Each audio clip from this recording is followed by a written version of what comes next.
Oh, we're doing the hard first, right?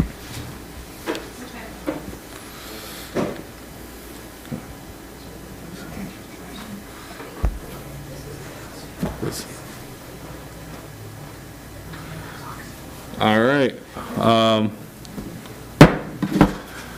We've got to go ahead and call to order the meeting for the Historic Architect Review Board. Call to order. We do have a quorum. And the first thing on is the approval of the agenda. Has everybody had a chance to look at the agenda? Yes. Move to approve. Do we have a second? Second. All right, we don't need public comment on the agenda. No public comment needed. All right. Anything you think of. Oh. Is there any questions or any public comments to the approval of the agenda as printed? Public comments, hearing none. All right. All those in favor of the agenda as printed? Aye. Aye. Aye. All right, motion approved. Let's see. Ms. Baker, will you lead us in the Pledge of Allegiance? Pledge allegiance to the flag of the United States of America and to the republic for which it stands, one nation, under God, indivisible, with liberty and justice for all. Thank you very much. All right. Do we have any announcements from the public for the good of the order? All right, hearing none. All right, we'll move on to consent agenda, August 2nd. Historic Architectural Review Board meeting minutes. Have we had a chance to review the minutes? Any questions on the minutes? If not, I'll entertain a motion to approve the minutes as printed. Move to approve the consent agenda. Second. All right. Any public comments on the meeting minutes from before? Hearing none. All those in favor signify by saying aye. Aye. Motion. All right, meeting minutes were approved. All right, moving on to agenda item. All right, so we got the first agenda item. Monday, November 8th, the City Commission will receive a presentation on the Historic Preservation Tax Incentive Program. Nice.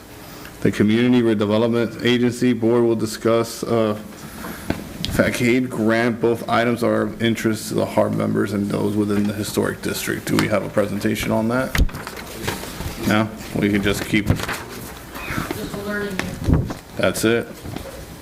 Yeah, Mr. Chair, we're just letting everybody know, in case they're interested to come Monday night, that that's going to be on Monday night's agenda for discussion. Perfect. All right. And then, adding on to that, a little announcement. We have just offered and received acceptance for a new planner, and it turns out this planner has a master's degree in historic preservation.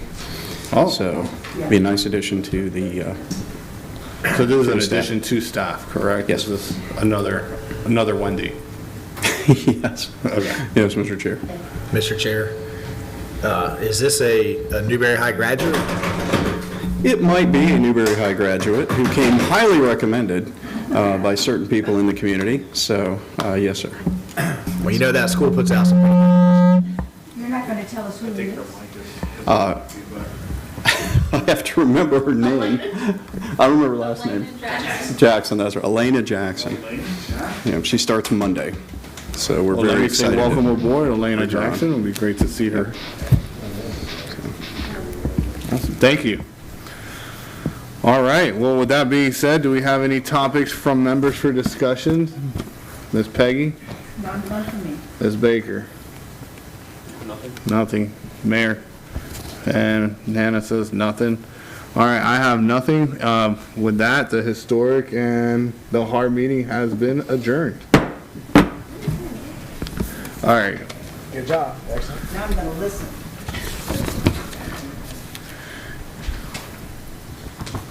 Okay. All right, we're ready to keep rolling? All right. All right, so I'm going to call to order the City of Newberry Planning and Zoning Board. Do we have, well, got a call to order, but before we approve the agenda, I need to make an amendment to the agenda here. We're gonna pull item number 4, the request to rezone 4.5 acres. I don't wanna butcher the name. Rumpf. So I'm gonna pull item number 4, delay time certain to next month planning and zoning. Everything else will stay the same for this agenda. Do we have any questions or approval, or motion on that? Motion to approve the agenda as revised. All right, we got a motion and a second. Do we have any public comment on the revision on this agenda? All right, hearing none. All those in favor? Aye. Aye. Nana? Aye. All right, motion approved. All right, do we have any announcements? One.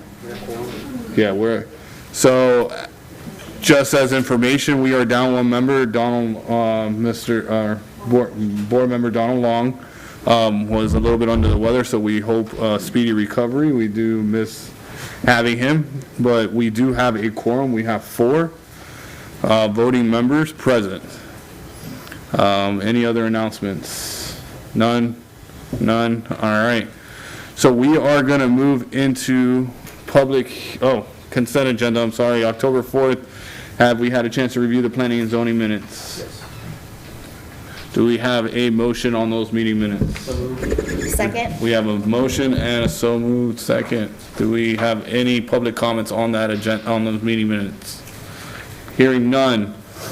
All those in favor? Aye. Aye. All right, meeting minutes were approved for October 4th, P&Z. Moving to public hearing and ordinance. This is where I have to read the fancy paperwork, right? All right, so from here, we are going into a quasi-judicial hearing. I'm going to read through this procedure, keep it pretty simple, and then we'll move pretty quickly through them as quickly as we can legally. The city attorney or chair shall read into the record the ordinance resolution by title and number, or the applicant's name, file number, and the subject matter to be decided if there is no ordinance or resolution.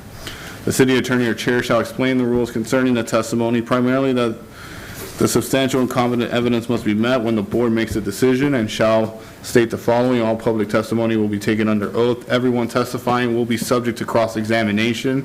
All documents and exhibits shall be entered into evidence. The giving of opinion testimony is limited to experts. Closing arguments will be limited to the evidence of record. The city attorney or chair shall explain the procedure and order of presentations. The applicant, staff, and all participants requesting to speak may be collectively sworn in at the beginning of the hearing by the city attorney or designee. And then we'll go ahead and, if we want to go ahead and swear in anybody and everybody that is going to be speaking tonight. Huh? If you think you're going to speak tonight, please stand I up. have to read the ordinance, or? If you can, okay. Raise your right hand. All right, and I'm going to go across the room and ask you all to say your names. But do you honestly Read the ordinance. swear to tell the whole truth, nothing but the truth? Brian Thomas, I do. Muriel Bradley Turner. Larry Turner. Jim Fleming, I do. Fran Riley, I do. Maybe some others I do. Can you speak up a little bit? Jeffrey Hageland, I do. Okay. Warren Thomas, I do. Brian Thompson, I do. Okay. Everybody sworn? All right. Mr. Attorney, will you read the ordinance? You do so, Mr. Chair. This is ordinance number 2021-71, CPA 21-12. An ordinance of the City of Newberry, Florida, amending ordinance number 4-91 as amended, relating to an amendment of the future land use plan map of the City of Newberry comprehensive plan under the expedited amendment procedures established in sections 163.31842 and 3 of the Florida statutes, and in conformance with sections 163.3161 through 163.3215 of the Florida statutes, providing for a change in future land use classification from agricultural less than or equal to one dwelling unit per 5 acres to planned development on certain lands within the corporate limits of the city of Newberry, Florida, tax parcel numbers 01923-000-000, 01923-004-000, 0193-007-001, 01923-008-000, and 01923-009-000, consisting of approximately 220 acres, providing severability, repealing all ordinances in conflict, and providing an effective date. The appropriate motion will be to recommend the passage of ordinance number 2021-71 at the appropriate time, Mr. Chair. You can vote to deny it, or you can also vote to table this to a date certain in the future. Thank you, Mr. Attorney. Yes, sir.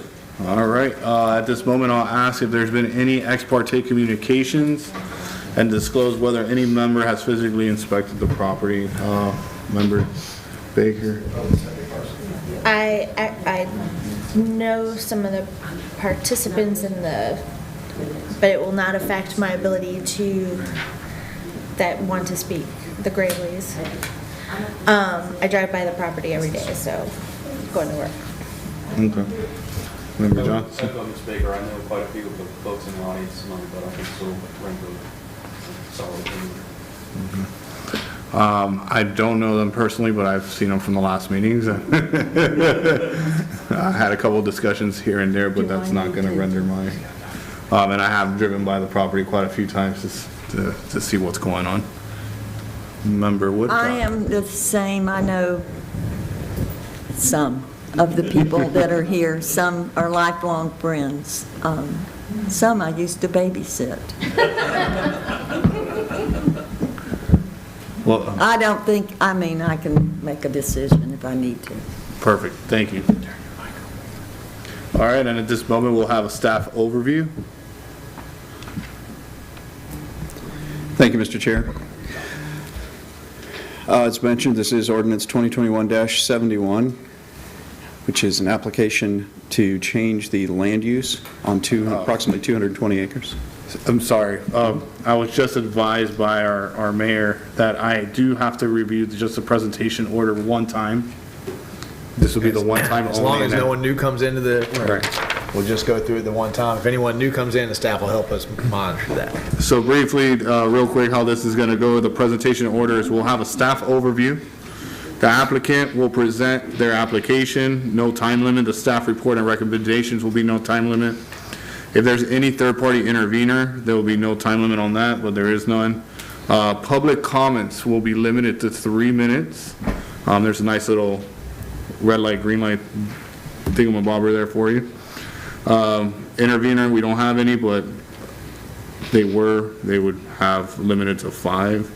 The applicant may cross-examine at that point. The party interveners may cross-examine. Staff may cross-examine after that. Members of the decision-making body through the chair may ask questions of the staff, applicant, party interveners, and the participants. Final argument may be made by the applicant, party interveners, and then the staff, related solely to the evidence and testimony presented at the hearing and introduced into the record. The city attorney will advise the decision-making body as to the applicable law and factual findings that must be made to approve or deny the application, at which point we would have deliberations of the application.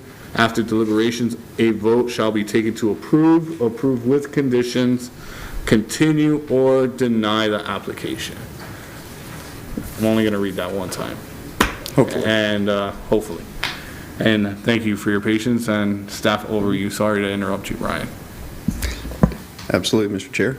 Okay, so ordinance 2021-71 is an application to change the future land use on 220 approximate acres from agriculture, which it's at now, to planned development. Location-wise, it's on the south side of Newberry Road, a little bit east of the current development area of Newberry. It's on multiple parcels, 5 parcels to total. A little bit closer view, so to the directly to the east, you've got the Newberry Corn Maze on the other side of 202nd Street. Across the street, you've got Destiny Community Church, Tropic Traditions to the west, and Ultimate RV Storage a little bit further than that. So there's some commercial development that has been in the area, and as the city continues to expand, it's kind of the logical progression that there's going to be more commercial and development along this parcel. Just as an aside, the urban services boundary, which is the limit but to where we can extend water and wastewater services, other municipal services like that, is 202nd Street in this area. So beyond 202nd Street, it would take an amendment of our comprehensive plan to extend municipal services beyond that. 202nd Street is which street? Is the eastern boundary of the parcels. Newberry. Yep. So current land use, like I said, is agriculture on the entirety of the site, and the request is to change that to planned development. And it's a brief overview. The applicant has a presentation that they'll give now. All right, thank you. I'll ask the applicant now to present their application. Good evening, Mr. Chair, board members. Ryan Thompson, certified planner with CHW, representing the applicant. Mr. Gary Weisman wanted me to ensure that he regrets not being here. Unfortunately, the timing of this hearing falls in line with his annual hunting trip. He was not going to miss that trip, but he does want you to know that he is a very hands-on developer, as you know, and that is not going to go away with this project, so he is sincerely apologetic about not being here this evening. Thank you, Brian, for your overview of the project. That'll afford me an opportunity to skip over a little bit, but I do have a combined presentation with both the land use and the zoning to save a little time in this application process. So, as Brian mentioned, we are requesting a large-scale comprehensive plan amendment from agriculture to plan development. The corresponding zoning request is also from agriculture to plan development. And the intent is for a mixed-use development with neighborhood-scale commercial uses along State Road 26 and a single-family detached subdivision to the south, which will will contribute to the growth of the city by adding employment opportunities as well as housing. This is a timeline of the application process. We did submit back in June. We waited for the city and UCF to conduct their visioning process to make sure that what we were submitting is in line with that process, with the results of that. We feel confident that we are, and our speakings with staff, our application is consistent with that. So following this meeting, with your favorable recommendation to the City Commission, we'll have a public hearing with the City Commission, then it'll go on to the state for their expedited review, and then we'll come back to y'all for second and final reading. General area, so again, this site is at the eastern extent of the urban service area. That is where the city focuses urban type development that's supported by public facilities and services. This site is proximate to both water and sewer. It is located on State Road 26. Indicators that this is an appropriate place for urban type development. It's also at the gateway of the city of Newberry, and the uses that we're proposing here with the commercial up front with residential to the rear really highlight this as a gateway and is a distinct delineation between the rural area and the urban area of the city of Newberry. Again, I think everybody here is familiar with the site, at least by now, with Brian's overview, but I do want to point out that The two parcels along State Road 26 that fall in between our property boundary are the Hoffman's property. That went before the City Commission last Monday and received a favorable recommendation for commercial intensive. The uses that we're proposing along State Road 26 are consistent with that. And then I'll also mention that our both Mr. Weisman and principals in our firm, a landscape architect, have spoken with the Flemings, Tropic Traditions. We have heard and understand and agree that there are concerns about development adjacent to their property, and I'll get into some of those details shortly. Again, direct access to State Road 26 and 202nd Street. I do want to point out that 218th is a private road, and until such time that the city acquires that property, there's no opportunity for us to connect to the west. The existing future land use on the property is agriculture, and again, we're proposing planned development. Property north of this on State Road 26 is under review. That's another application that CHW has submitted that is very similar to this, with the commercial along the frontage and residential to the rear. The existing zoning on the map is agriculture, and again, we're requesting planned development. This is the preliminary development plan for the property. As you can see, the majority of the property will be single-family detached residential, very similar to Newberry Oaks and other projects that Mr. Weisman's done. High quality with nice homes and roads and gridded network and things of that nature. The frontage of the property is commercial. And again, you can see here the two parcels in between us, that would be commercial intensive. Well, it's in the City Commission indicated that that's the direction they would like to see that parcel go last Monday. So the areas that we're highlighting here in green are common area and easement. There is a transmission line that goes through the property. That property has an easement that precludes certain types of development, but trails and benches and things of that nature for recreation can be placed in there. The other areas on the north side are for protection and probably going to be utilized for stormwater retention. And then the gray here is right away.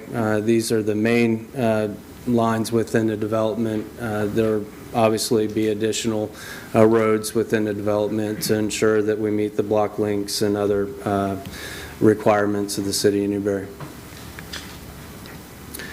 This is a close-up of the allowable uses and permitted densities on the project site. So in the residential, we are requesting 750 dwelling units. That's less than 4 units per acre on the site. And then 100,000 square feet of non-residential. And that's about what the capacity of this site is. We didn't ask for more than what we thought was reasonable within the context and compatibility of the area.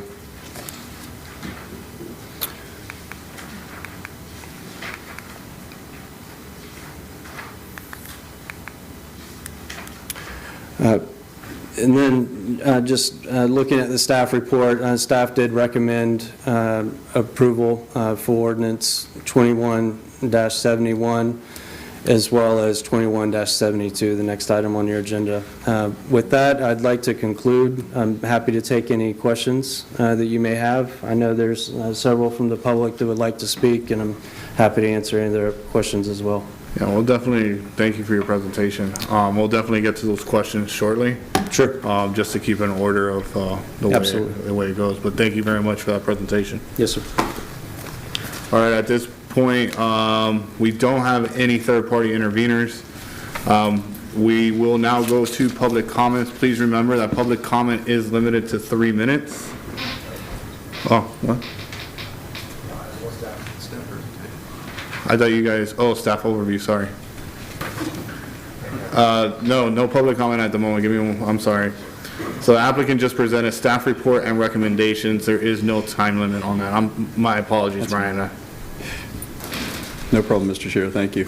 As mentioned in the overview, they're requesting plan development. Can you advance it for me, please?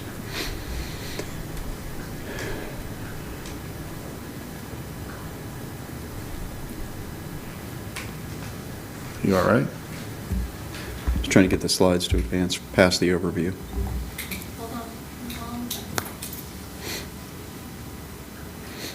Did I break it?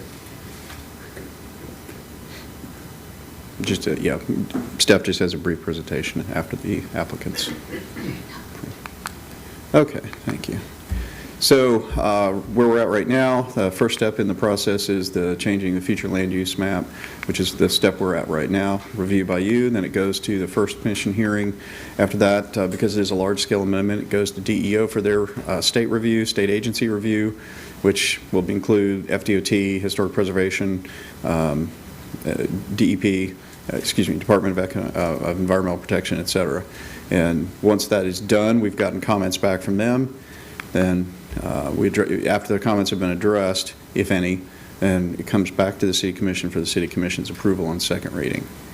And then after that, we'll concurrently run the rezoning process as well. But the rezoning, of course, is contingent upon approval of the future land use map change. Out of the comprehensive plan, you have the different objectives, and it mentions the standards for planned unit or for planned developments. Specifically, residential low, medium, and high density is allowable, recreation uses allowable, commercial uses, all of which are included in the application for the change in land use. There's a missing slide.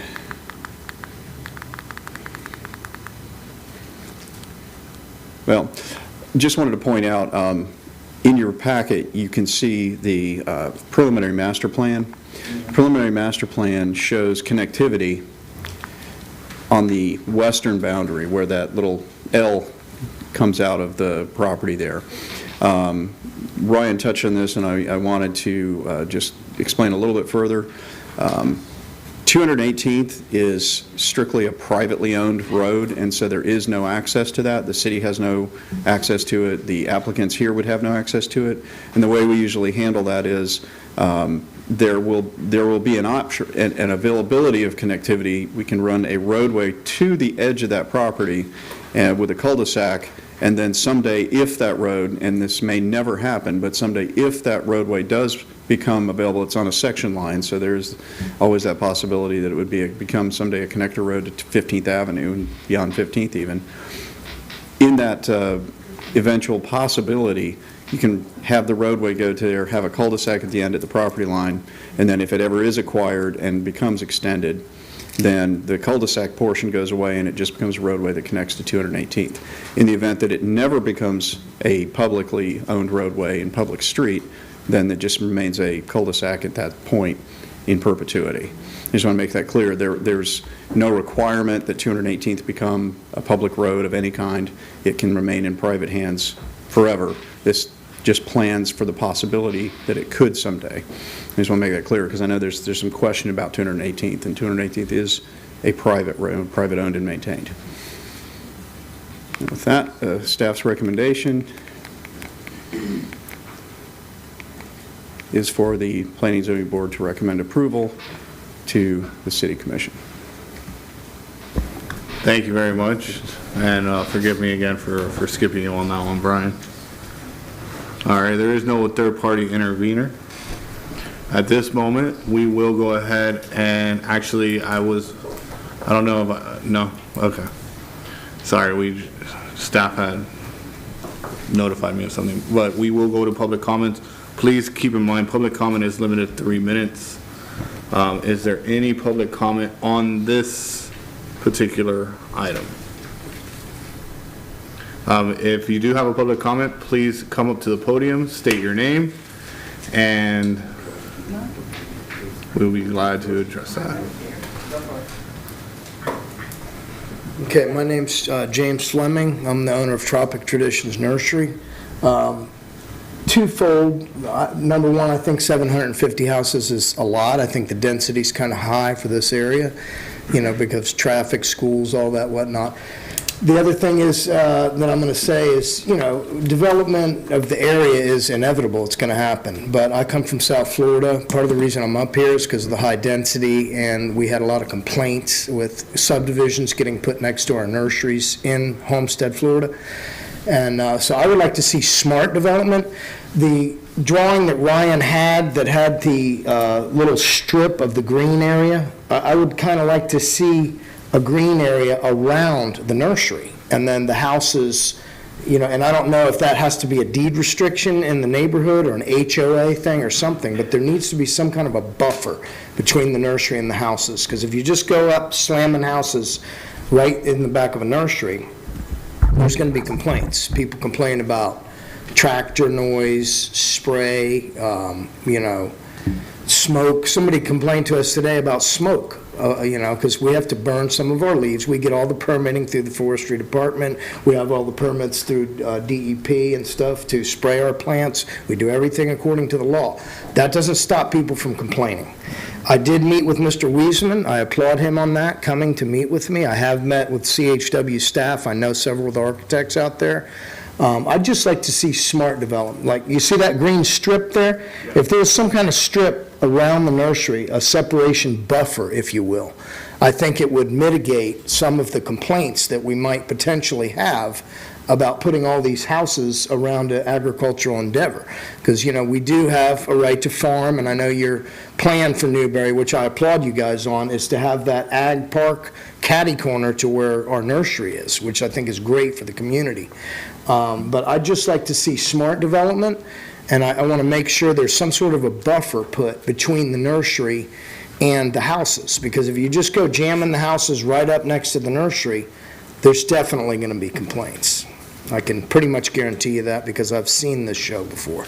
That's kind of why I moved up here from, South Florida. The density's very high up there, or down there. But anyway, it could be a very nice development. I know Mr. Wiesman's a very reputable builder.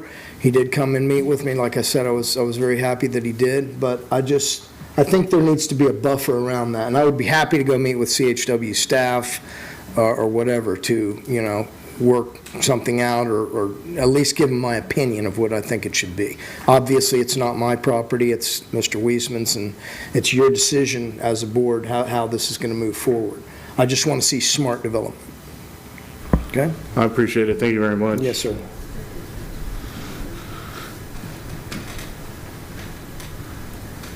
Muriel Gravely Turner, and I'd like to go back to the 218 with the private thing, and I do appreciate that. But I also know that in many circumstances, a cul-de-sac will not keep people from making shortcuts and trespassing onto 218 and causing problems. We saw it on 15th Avenue, and again, I would like a little bit more than just a cul-de-sac in that situation. I will echo what Jim has said on agriculture. There's agriculture to the south, and there will be smoke, chemicals, noise, smell. But again, if Newberry is true to its point of being an agricultural community, we need to be able to thrive and do our stuff there and not always give in to the majority of the people just because they are the majority. To me, the infrastructure with the 750 houses is lacking. We've got the water headed out that way. The septic or sewer has got to be an issue with that until there. We've talked about water tables all over the state of Florida and the salt intrusion, et cetera, and more people, less water. The schools, to me, are overcrowded, and there was a number written there as how they would be, but again, that's no guarantee that there's just that few. and we already have those crowded schools and not too much room for them to develop. The roads, we mentioned 218 a month ago, as you all said, and right after the day after we had our meeting, there was a wreck at the end of 218. So we have a lot of traffic out there that we're going to need red lights or some sort of work to get that done, and hopefully whatever development and stuff that's done and bringing to this to stay on 26 and keep it safe will be on the backs of the developers and not the city. 202, as they've mentioned, is not ready for that many people to go in and out, nor for construction to be going in and out. We'll have another 15th, which is nothing but patched potholes. Again, speed limits and stuff. And the one thing that I have noticed in several of the subdivisions developed is that the roads are awfully narrow. The lots are small, and people park in the roads, and you have to go this way to get between the cars. And so hopefully the fire trucks nor ambulances or anything else, delivery trucks even, having to get in and out will have a way to get in and out. So again, make sure that those roads are wide enough to take care and handle the load of stuff, especially for those, again, fire trucks and ambulances, emergency people coming in. And then again, just back to agriculture. Sorry, Mr. Mayor, but I agree with some of your people who have said we're planting houses. We need to try to keep our agricultural land here and hopefully find some farmers who are willing to do some of the growing and stuff, because we need to be able to keep this community somewhat way it is. I know change is inevitable, and so I will agree with that, but just some considerations for you all to think about. Thank you very much. Mm-hmm.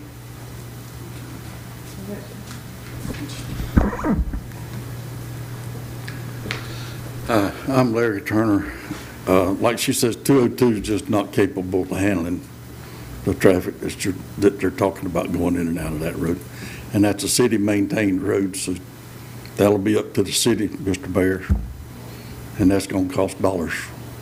Just to make that road correct, you'll have to widen it and buy some more land and take a bunch of trees down and all that kind of stuff. And when they were talking about the farming and the nursery, talking about the chemicals, there's some chemicals that we use farming that if we catch it wrong and we get a drift, that will drift a 1/4 mile to 3 miles, and it will wipe out house plants, tomatoes, Gerber daisies, all kinds of stuff that you would plant for beautification.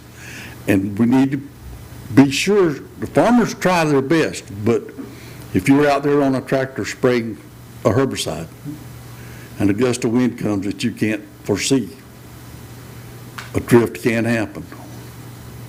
So people need to know there's not going to be anything I can do about it if drift comes, and they're going to come to you and complain and wonder why they got all this done, why they have to replant their plants so often.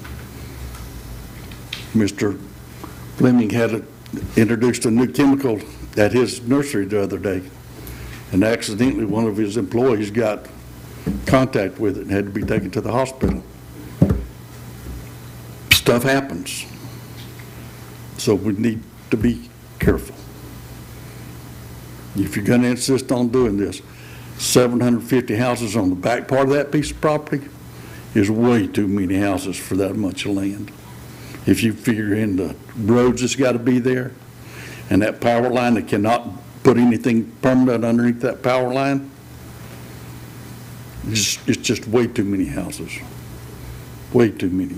And it doesn't need to start until after the sewer line gets out there, because I don't know how far the sewer line is. It's a good ways, isn't it? So I don't even really understand why we're here right now, because they don't need to turn the shovel on that until the sewer line is in the process of going, and that's going to cost the city money. Maybe the city's already got that planned.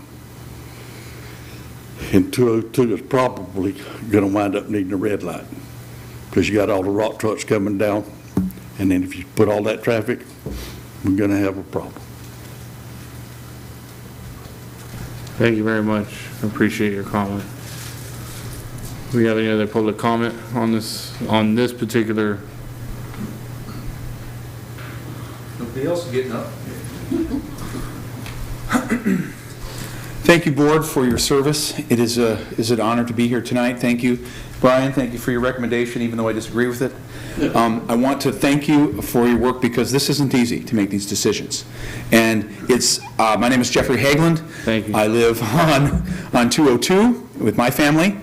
And we love our place, but we understand that Newberry does have to grow. We do completely understand that. Here's some things I am amazed that Ms. Turner brought up all these great reasons, because she's right. And I had thought of them, my wife and I, we walk that street and think about it quite a bit. So I just want to bring these things up to you. 750 homes means, at 4 people a home, generally speaking, that means an awful lot of people. That's 2,800 plus people in that area. And if you've ever been down 202, we don't even have a line on the road, okay? It's got its own little beauty to it. And all the trees coming up over the road, that would be an absolute shame to cut those down. I was on 39th Avenue across from First Baptist Church. They just wiped all those trees out. And that's okay. I mean, it was even along the road. And it just takes away everything. And if we want to be that way, I just want to encourage you to reconsider. I think that's not the great idea, because there's a historic nature of that road, just like 15th. The next thing is the road is unable to be increased given the trees. And you'd have to take them all out, all the way down, which would be very sad. And I don't know where you'd stop. Would you stop at 15th, or would you go all the way down to 46th? There's a lot of trees and a lot of road that would need widening. It is unmanageable, no question. It's a 30-mile-an-hour road, and I can tell you, when you get 2,000 people or 1,000 drivers going on that road trying to get home, I don't believe that would be a good idea. Number 3, the increased pressure on the school system. Okay, so if you have 700 homes, two children each, that's 1,500. 750 homes, that's 1,500 students in our Newberry schools. I'm not sure we have the capacity for that. I think it's not a very good idea. Listen, we've got to grow, that's great. We've already got some other developments that are going. They're going to bring in lots of children. We have a long way to go. I just want to encourage you to think that there might be, this might be too large of an operation. And the next thing is we absolutely, positively have to have a red light at 202. With young people driving there, trying to get across the road, it would be a disaster. And with the big trucks and 1,000 drivers, I think you might want to reconsider the size and the scope of this particular development.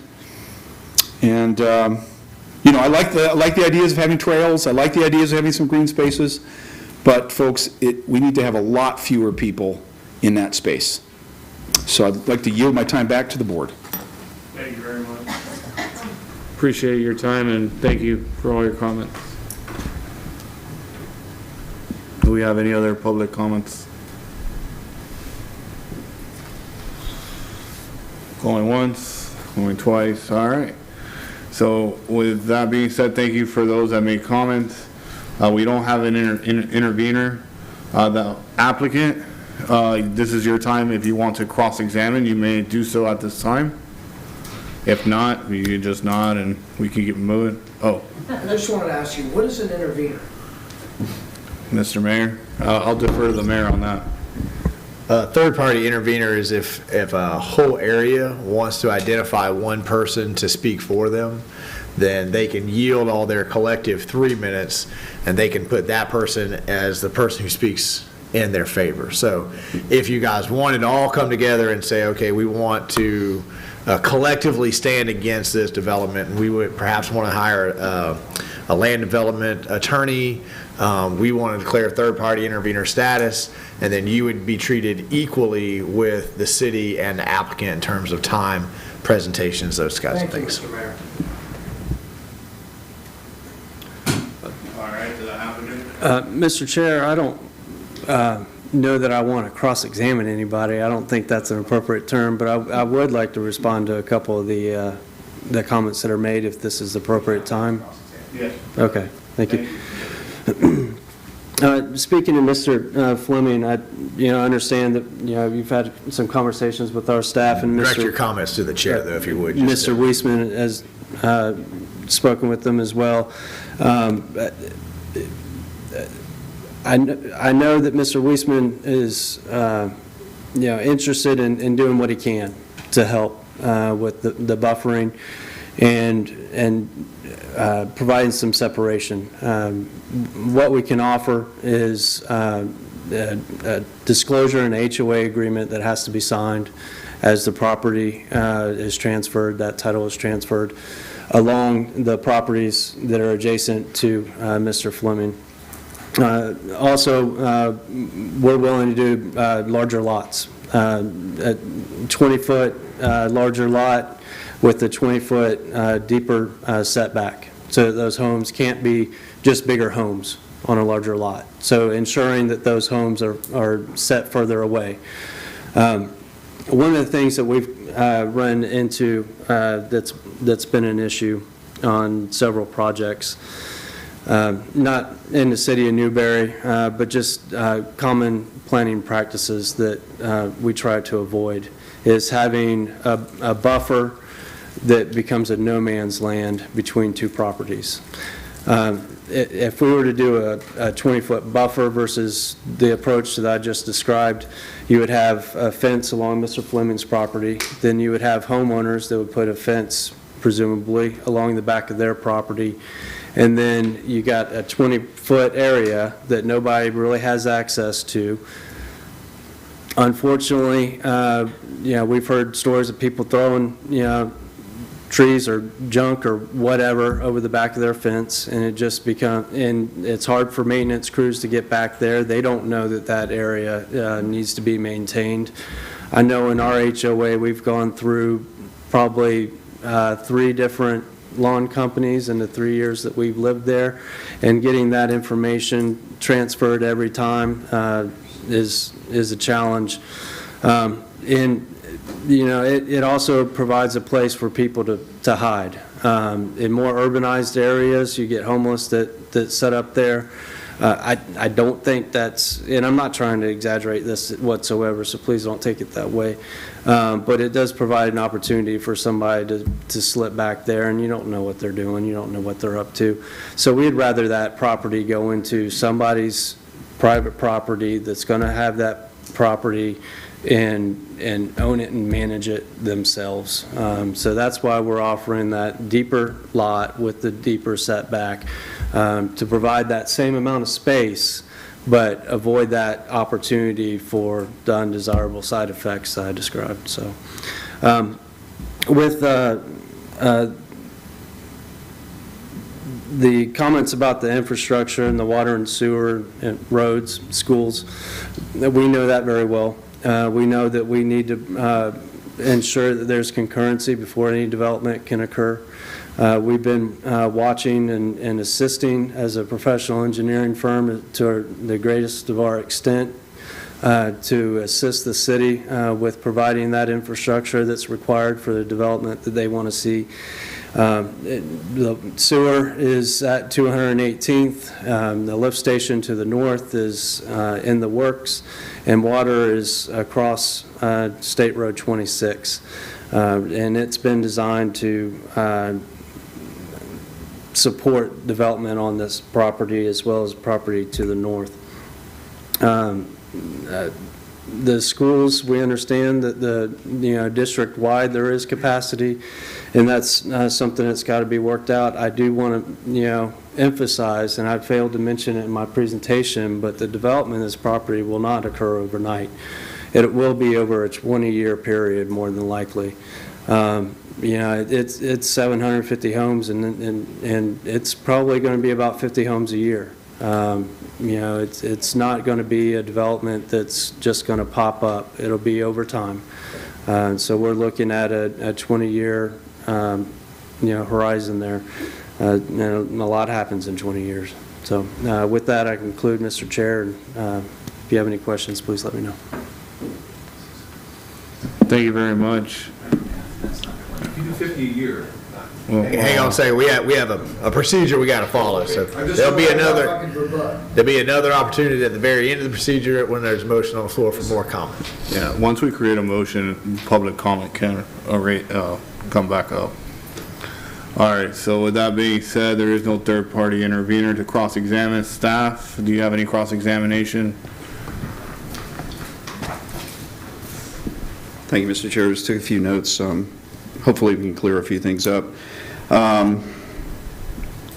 Good comment on the 218th. The cul-de-sac might not be adequate. There's, it can be moved back and forth. That's something that's easy to adjust, especially in light of the fact that it may never be developed as a public road. 202nd, the question about 202nd is a good one. If this development is going to access 202nd Street, then the developer is going to have to improve 202nd Street. Okay. And so basically, if they are going to have access onto 202nd, they'll have to improve it all the way to the southern boundary of the property line. That's the only way that development pays for itself when they're going to do that kind of thing. And the reason they would go to the southern property line is because the next developer someday, 20 years from now, wants to develop behind it. It wouldn't be fair to make that developer pay for their section as well as the section ahead of it towards Newberry Road. And so for 202nd to actually be accessed, it's going to have to be improved, and it's going to have to be improved by the developer. The city would not be paying for that. Same with utilities. For the development to occur, it has to have water and it has to have sewer. Water is in close proximity on the north side of Newberry Road, so they could, they'll be boring under Newberry Road to access that at their cost. Same with sewer, whether it's run down the southern end or whether it's goes under the road and it accesses a planned lift station on the other side of the road. All of that cost is on the shoulders of the developer, not the city of Newberry. The city may participate in upsizing the piping and things for future development concern, to plan ahead for future development, but the actual cost to bring it across the road or whichever direction it comes from, the engineers will decide the best path for that. That'll be paid for by the applicant as well, not the city of Newberry.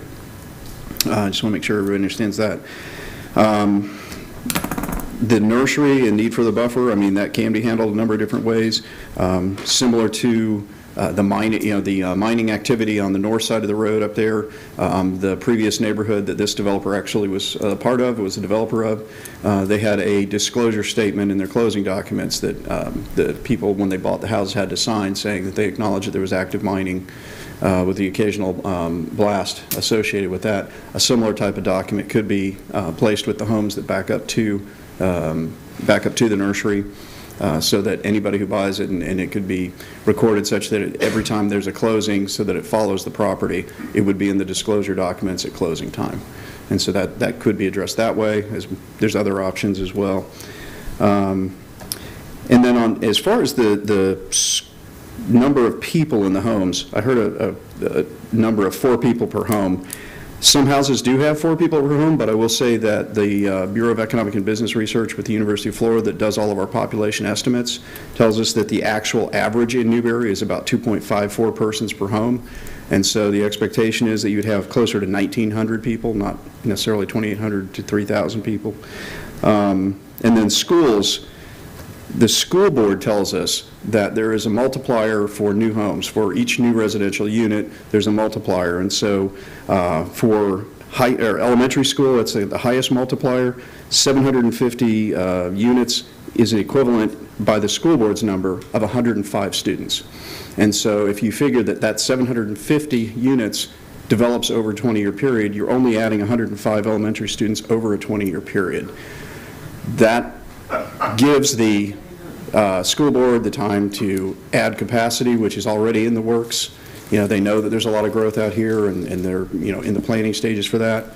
But by the school board's own numbers, that would be 105 elementary school students, 45 middle school students, and 60 high school students over the course of 20 years. And so that's adequate time for expansion of the schools to accommodate the growth, which they're aware is coming. So just want to throw a couple of those things out as explanation.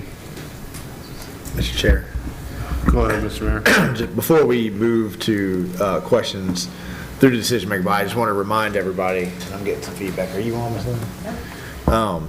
when this board sits in quasi judicial, they cease being a legislative body. They're no longer making policy, and they're acting as a judicial board, which is why we have to follow this strict set of regulations. It's why they read the pertinent evidence. They can only take that kind of testimony into account in their decision.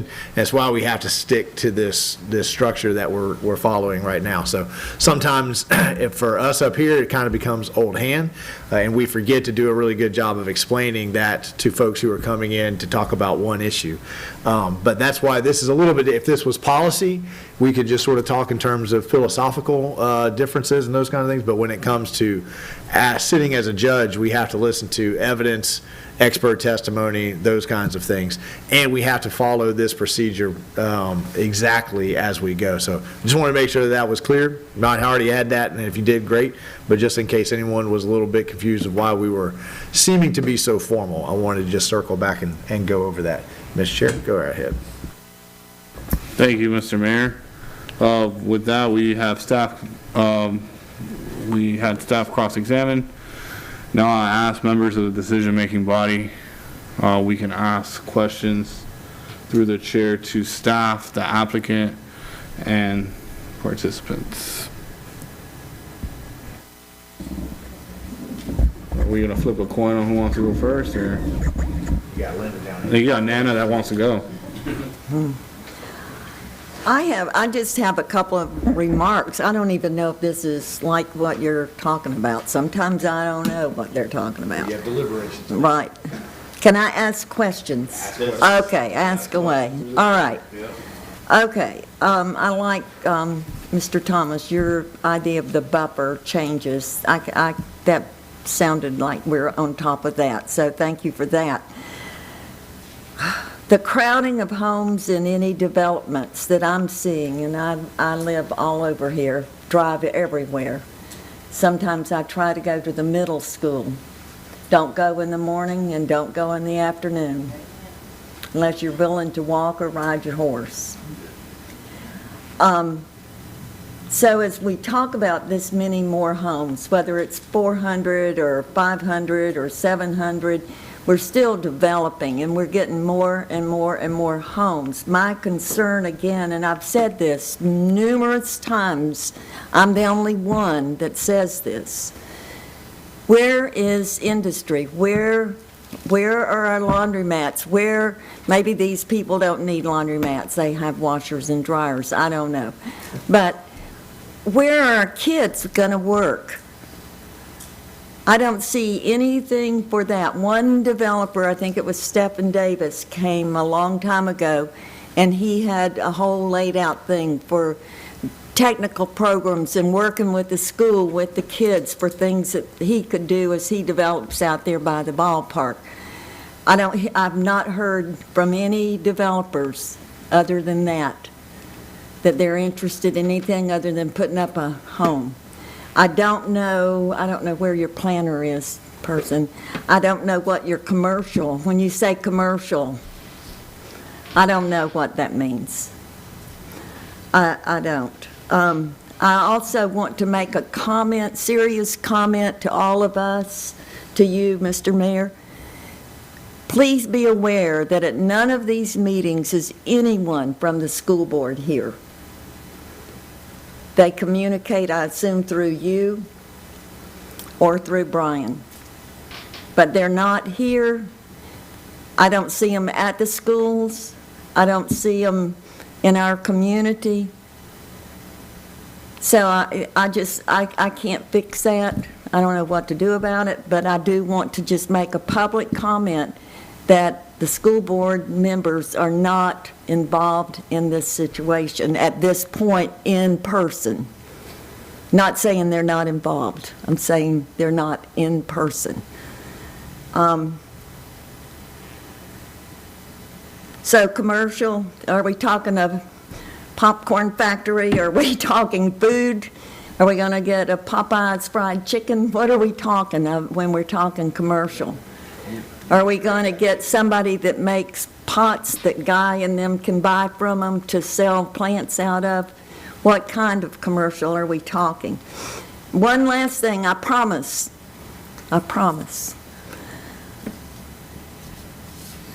When we're talking about 202, 15th, those little side country roads that are full of huge oak trees, when I look at my property where I live, huge oak trees. I look at the place that used to be behind Hitchcock's, huge oak trees. You know what I see now? Palms that are propped up by 2x4s because they can't stand alone. They legally have to be propped. Well, I'm just saying, and I'm not from South Florida, so I'm an oak tree magnolia person, but when we talk about 15th or we talk about 202 and somebody brought that up, that's a big deal. It really is. And to just go in and totally destroy a whole site to put up houses and then the shade trees are gone. And I'm sorry, I took up a lot of time, but that's what I wanted to say. We appreciate it. I'm done.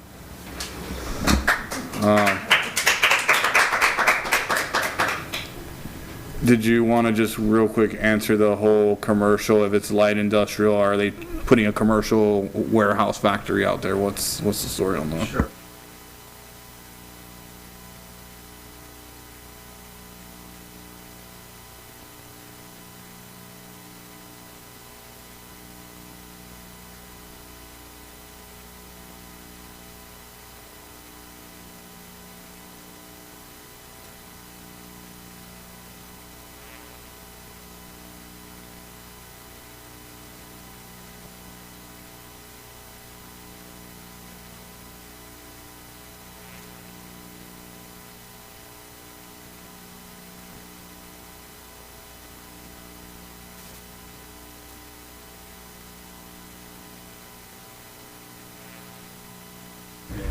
Can I tack on while we have the applicant up here? Do you have any commercial buyers or renters on tap for this development, or is this all concept right now?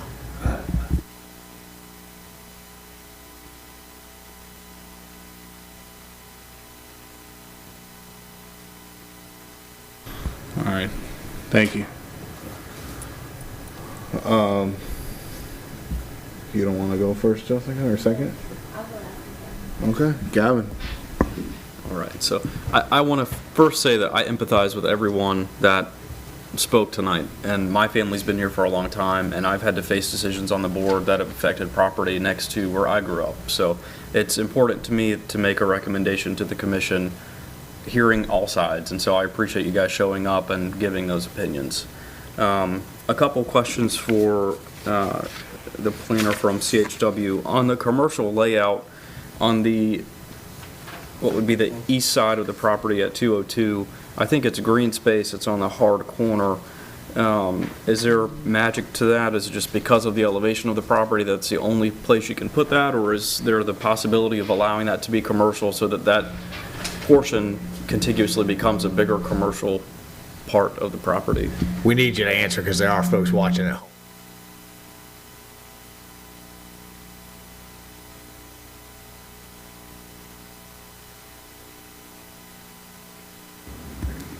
Cool. Thank you, Mr. Chair. My memory serves me, that is a low-lying area of the property, so that's probably going to be stormwater retention. If at any point the developer improves 202 and DOT decides to put a red light there, I mean, it's just my opinion that the developer would benefit from allowing that hard corner to be commercial. I mean, if it were possible to move that stormwater pond just south of 26.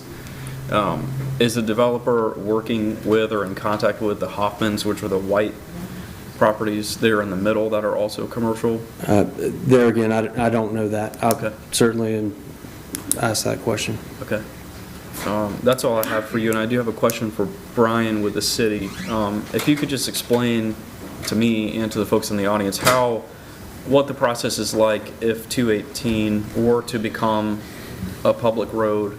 How is that decision made? Who gets to be part of that decision? And then what happens going forward? Okay. Mr. Chair, for 218th to become a public road, there would have to be some kind of a negotiated agreement between the property owners along that path. It does fall on a section line, and so there actually is some additional state, county, and local code in terms of on a section line. Generally, there's supposed to reserve 40 feet on each side from each side of the section line that would then become an 80-foot wide total section or right-of-way. However, all section lines don't become roads. And so the expectation is if there was ever such a great demand that it was necessary, that the city would probably go into negotiations with the property owners to turn that into a road. But there's also every bit of likelihood that it would never become that the need wouldn't be great, that there'll be enough connectors on 202nd and 186th and others that it would take the traffic, once improved, that they would handle the capacity necessary. If for some reason the development were complete and we looked back on it and said, geez, we really need that access point, would the responsibility still fall back on the developer to improve 218, or since the development is done and it was not part of the initial agreement, would the city then have to take on that improvement? Yeah, the developer would not be responsible at that point because the development would have already been completed. Then it would fall to the city or another agency or whoever to establish that roadway. Mr. Chair. Just about every governing entity will not take a road unless the owner of the road improves it first. So I would say in the situation you just put forth, whoever owns or the private owner who owns the road, they'd be responsible for taking it and then giving it, improving it before the city would accept it. Yes. If I may intervene, I need to take a quick restroom break. I'm going to pass the gavel on to my vice chair, and I'll be back in 2 minutes.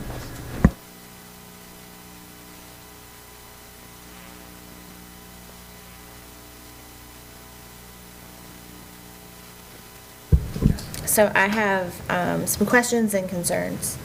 The first one is, while I understand that they include the mining in the closing documents, since there's not an HOA, how many phone calls have you ever had with people complaining about the mine that signed those closing documents? Mr. Chair, since I've been here, what's that, sir? I think that's hypothetical. Oh, okay. Well, I can actually tell you, maybe because our office is the one that, generally receives those complaints. In the almost 8 years I've been here, it's been a very small handful, and it's usually the same small number of people making the complaints. So, not many. Okay, because people acknowledge that it happens. I mean, I've talked with people that live in that neighborhood and asked them, just out of curiosity, hey, do you ever experience, and they'll say, yeah, every once in a while, but it doesn't rise to the level where they feel like they should complain, whereas others have a different experience and they decide that they do want to complain, but it's been pretty infrequent. I hope it's improved, because I know that for a while there were quite a few complaints. They may not have reached the city, but people swear they didn't see it in their closing documents, which I can understand from somebody who has signed closing documents. You sign what feels like 500 pages that they want you to read very quickly. But that is a concern, that if it's just in the closing documents, that it still gives people a window to complain about something that's right there. The other question I have is about the road plan that we were given, and that very long straight line of road where we have had issues in several other subdivisions with long, straight, narrow roads and subdivisions creating speeding problems and road hazards. Will there be discussions with the builders to try to not make that a speedway drag strip going through the subdivision? Mr. Chair, that can definitely be part of the discussions when it comes time to actually work on each phase. Because I think this is kind of a unique property because of the nature of the power line, the transmission lines that run through it, that it kind of lends itself to that. But there's a number of traffic calming techniques that if if planned for in advance of the actual construction, make it easier to slow the traffic down and keep it slow.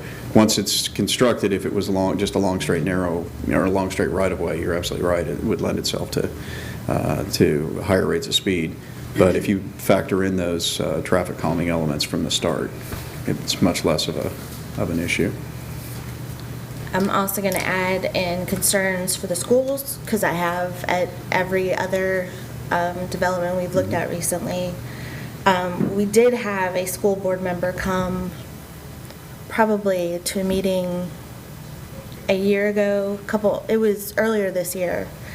I have never heard a good explanation for the process of when they give their input to capacity or hold it. But I can tell you from the schools, the traffic, etc., that 105 students would put the elementary school over capacity of what the renovation will be in 10 years. So there are definite concerns. I know the school board is supposed to handle those, but I think it does fall on us to consider those things when we're talking about adding 105 elementary students, 45 middle school students, and 60 high school students too. I would be remiss if I didn't bring that up. And I think I have other questions, but let me go through them and find them, so I'll let Gavin ask some questions. Mr. Chair. Mr. Mayor? Brian, I feel like we're not doing a very good job of communicating where we are in this process. Because what's in front of us tonight is about whether or not this is PD zoning. But we're hearing a lot of questions and concerns that won't come into play for quite some time. So can you give us an overview of where we're at? And let's just hypothetically say this board says, okay, we agree with PD zoning.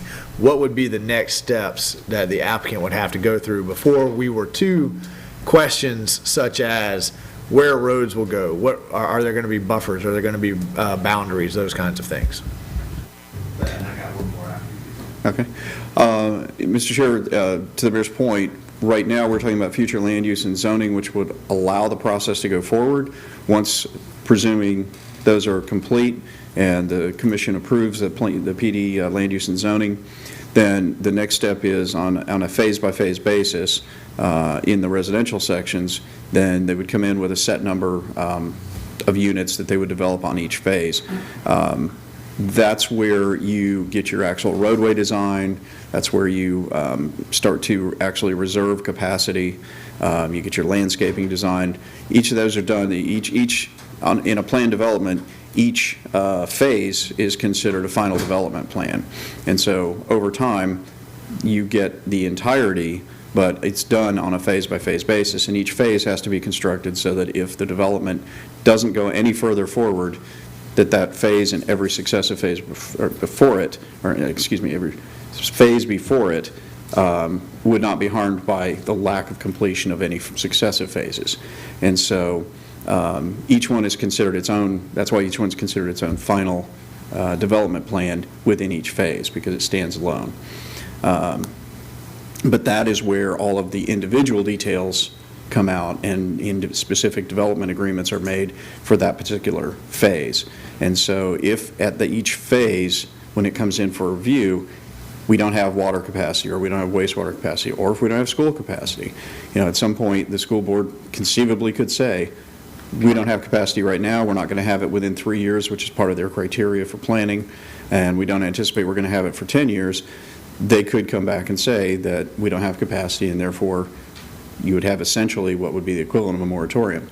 They have told us, they've assured us that that's not what they want, and that's not what's going to happen. This is the planning folks, not the elected officials, but the planning folks that we work with at the school board say that they're working on the capacity, they're going to have capacity, and that we don't need to consider something like a moratorium because of it.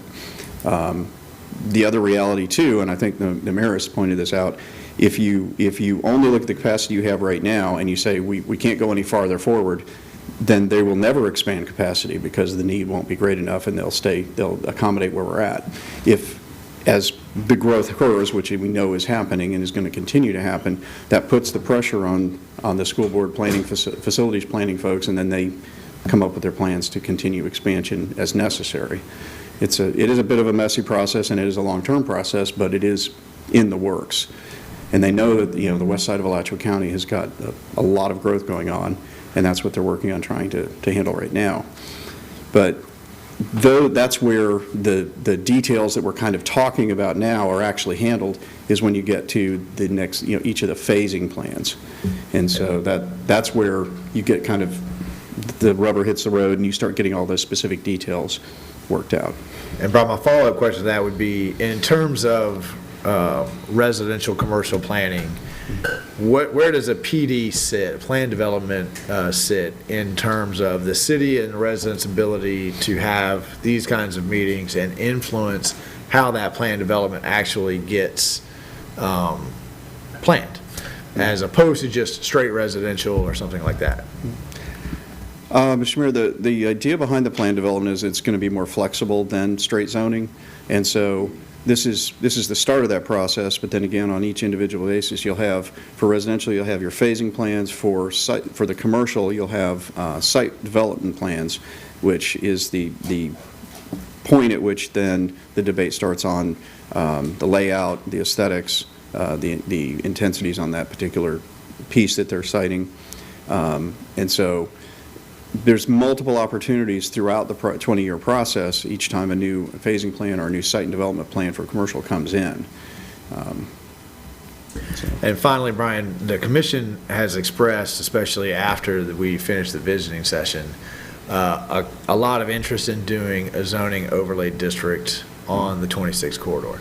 That would increase the standards of developments, that would ensure that whatever comes up and down the corridor that enters our city is held to a little bit higher standards, a little bit nicer, a little more attractive.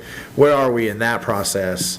And then obviously where I'm going there is, why are we talking about this tonight if we haven't finished that overlay?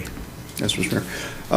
Mr. Chair, the applicant, I think Mr. Thompson mentioned that they held off several months presenting this, and the reason for that was because we had expressed to them that the city was going through the visioning process, and we anticipated that we're going to have the development of an overlay district that is going to increase the design standards along our commercial corridors, which right now we don't really have that.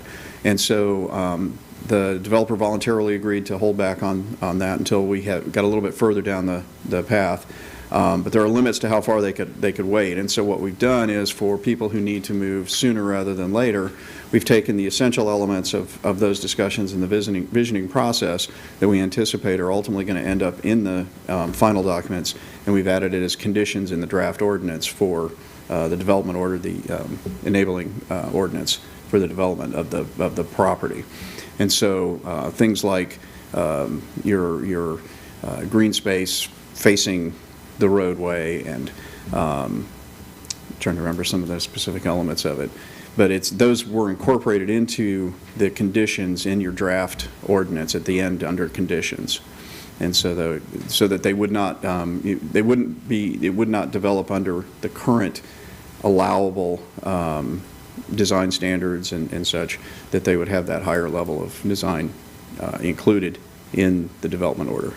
What's our timeline before we have that overlay zone complete? Mr. We're probably I feel like we're getting, this is the second one where we've said, well, if you'll agree to the higher standards ahead of time, we'll keep working on it. I'm getting a little nervous that we're making a lot of these agreements. Mr. Chair, we're working on getting some assistance through a consultant on that right now. Their anticipated timeline from start to finish, including a lot of public engagement, would be about 5 months. Then we'd have a full set of design standards for the commercial corridors, not just the State Road 26, but also State Road 45. All right. I forgot I have questions. So I have quite a bit of notes here. So just to address my viewpoint here, I'm also from South Florida. I was born and raised down there. I left there for a reason, It wasn't to bring it up here. But with that being said, growth is inevitable, right? We know that it's gonna happen. My dream for Newberry is the love of agriculture we have. However, we know that there has to be some sort of balance here. If I could just state my opinion, and I think Nana would agree on this, is I don't want to drive into Newberry and see rows of houses as I'm driving through Newberry. I would like to see a balance of there's commercial, and right across we have acreage of farms next to a nursery. You know, there's that nice balance. Definitely not a huge fan of driving and knowing that there's going to be, you know, an entrance to a neighborhood right off of a main highway. As my fellow board member said, we witnessed a pretty bad accident recently because they were slowing down into the daycare with more and more people showing up and living there. It's going to be inevitable. So that's where my big concern is, and I've always said it on this board for the past years, is safety to me is a non-negotiable. And that comes also with roadway safety. With this plan, has CHW recently spoken to FDOT about the traffic that 750 houses could potentially do? Is there going to be, we're going to need a 100-foot right turning lane? Are we going to need, because you're asking people to go from 60 miles an hour, which you know people aren't going 60, they're going 70, are going from 70 miles an hour to a complete stop to make a right turn. The left, I'm sure there's going to be a left turning lane.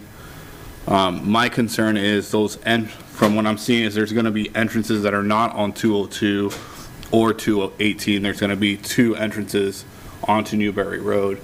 My concern is, to the mayor's point, with this plan development, has there been discussions with FDOT on the traffic? Is there any communication going on with that and us? Mr. Chair, before the development would be granted access way to the state road, they would have to have already worked out a plan with FDOT, approved by FDOT, to allow that access, and that's going to basically require traffic studies, probably in a phased improvement cycle, where initially for the first 5 to 10 years, FDOT anticipates you're going to have X number of houses built and X number of commercial development. And so based on that, here's your requirement. When you go to the next phase after the 5-year period or the 10-year period, you're going to have to then make further improvements to address the issues, just like you said, the safety issues. And so, before they're going to be granted their access permit to State Road 26, all of that's going to have to be worked out with FDOT, because you cannot access a state road without their permit. And that's what it'll entail, is going through the traffic studies, the analysis of what it will take to maintain safety on State Road 26. All right. So back to my my original deal here. My biggest concern is we're from the layout of this plan, it just looks like you're gonna have one little piece of commercial here, houses, then you have, I believe, the Hoffman's property is in that rectangle in the front, correct? Which we know Hoffman's plan is to make that commercial. They're not gonna put tiny homes there. So you're gonna have commercial, and then you're gonna have more houses, and then a potential of commercial again. Is there any plan to make that just a commercial front strip, like kind of how right next to the Ultimate Storage, you do have that small strip of just some commercial, where I remember there was all Florida fencing. On the other side, there's all Florida fencing. There was a salon there at one point before she moved. Is there any plan to just make that like a small commercial space so there's limited traffic? But I see, what's B? Oh, B is, what's C is commercial? Oh, that's common area. Okay. So that whole thing is going to be commercialized. There is no, I'm going to be driving, I'm going to see, oh, look, there's a subdivision. Okay. Right. I mean, there'll be signage for the subdivision, but you've got to the far western frontage on State Road 26, You've got open area there, so there's going to be a pretty substantial buffer between Stereo 26 and the first houses that you would see. Okay. And then adjacent to that is, on the other side of the entrance road, proposed entrance road there, you've got commercial. To your point, the Hoffmans have gotten rezoning for their parcels for commercial. Right. That lends itself, if a large commercial developer wanted to come in and do fairly substantial commercial frontage development, they could piece those together. Right now, the plan is, because they don't own that property, the current applicant doesn't own that property, you're looking at separate commercial development, but that doesn't mean that if the right opportunity came along, they wouldn't put the deal together where it would all be a unified commercial development across that frontage. It is an opportunity. All right, and then with that being said, is the applicant willing to, I know you said a couple of things about HOA. My concern is in respects to the businesses around, as well as the respects of the, potential home buyers, the buffer being maintained around. I have a client that's in Jonesville that's very similar to what looks like being built here. They have commercial in the front with $1 million homes behind them. However, we are very adamant that their HOA maintains those large trees, making sure there's no dead trees, making sure that it's clear, that there's nobody living back there that shouldn't be living back there. Certainly. And making sure that, there is no issues with the surrounding neighbors. Is that something that you really can make your HOA, covenants? Right, Ryan Thompson for the record. Yes, I do believe that, in HOA, that's, very much within their wheelhouse of what they're able to manage and the common areas and ensuring that they're tidy and safe and operable. Yes, sir. And then, thank you for answering the whole city funding, because that was my other concern, is the roads. It's just coming out of our pockets. This sounds like the builder will be responsible for that funding. Absolutely. And I will echo Ms. Baker's comments on the school. We are bursting at the seams. Understood. I have a 4-year-old, so I take it a little personal that I'm about to put her into a public school that's at about 140% capacity. And that's 140, Right. 40% over what they should be. Right. So that does really concern me, even though this will be built by the time she is already leaving, but it still concerns me of our future generation. And I will go on the record that I don't trust my school board at this moment in time to help us, because that doesn't seem like, if they're not helping us now, it concerns me if they're going to help us in 5-10 years from now too. I do see that this is inevitable, that growth is inevitable, but I believe we have to do it the right way. And I believe that the city commission has appointed us to help give them guidance in how to do that and to listen to what our public has to say about that. So those are my questions, those are my concerns. Does anybody else have? I apologize, I have one other I thought you thing said that for was the last thing you attorney, promised if me. he's away. You promised, Nana. At any time when any of this happens, and Brian, everybody, this has been, honestly, I'm not speaking into this, I really feel like I've just gotten a new master's degree tonight. I found out, I've learned a lot, and it's been very, very helpful.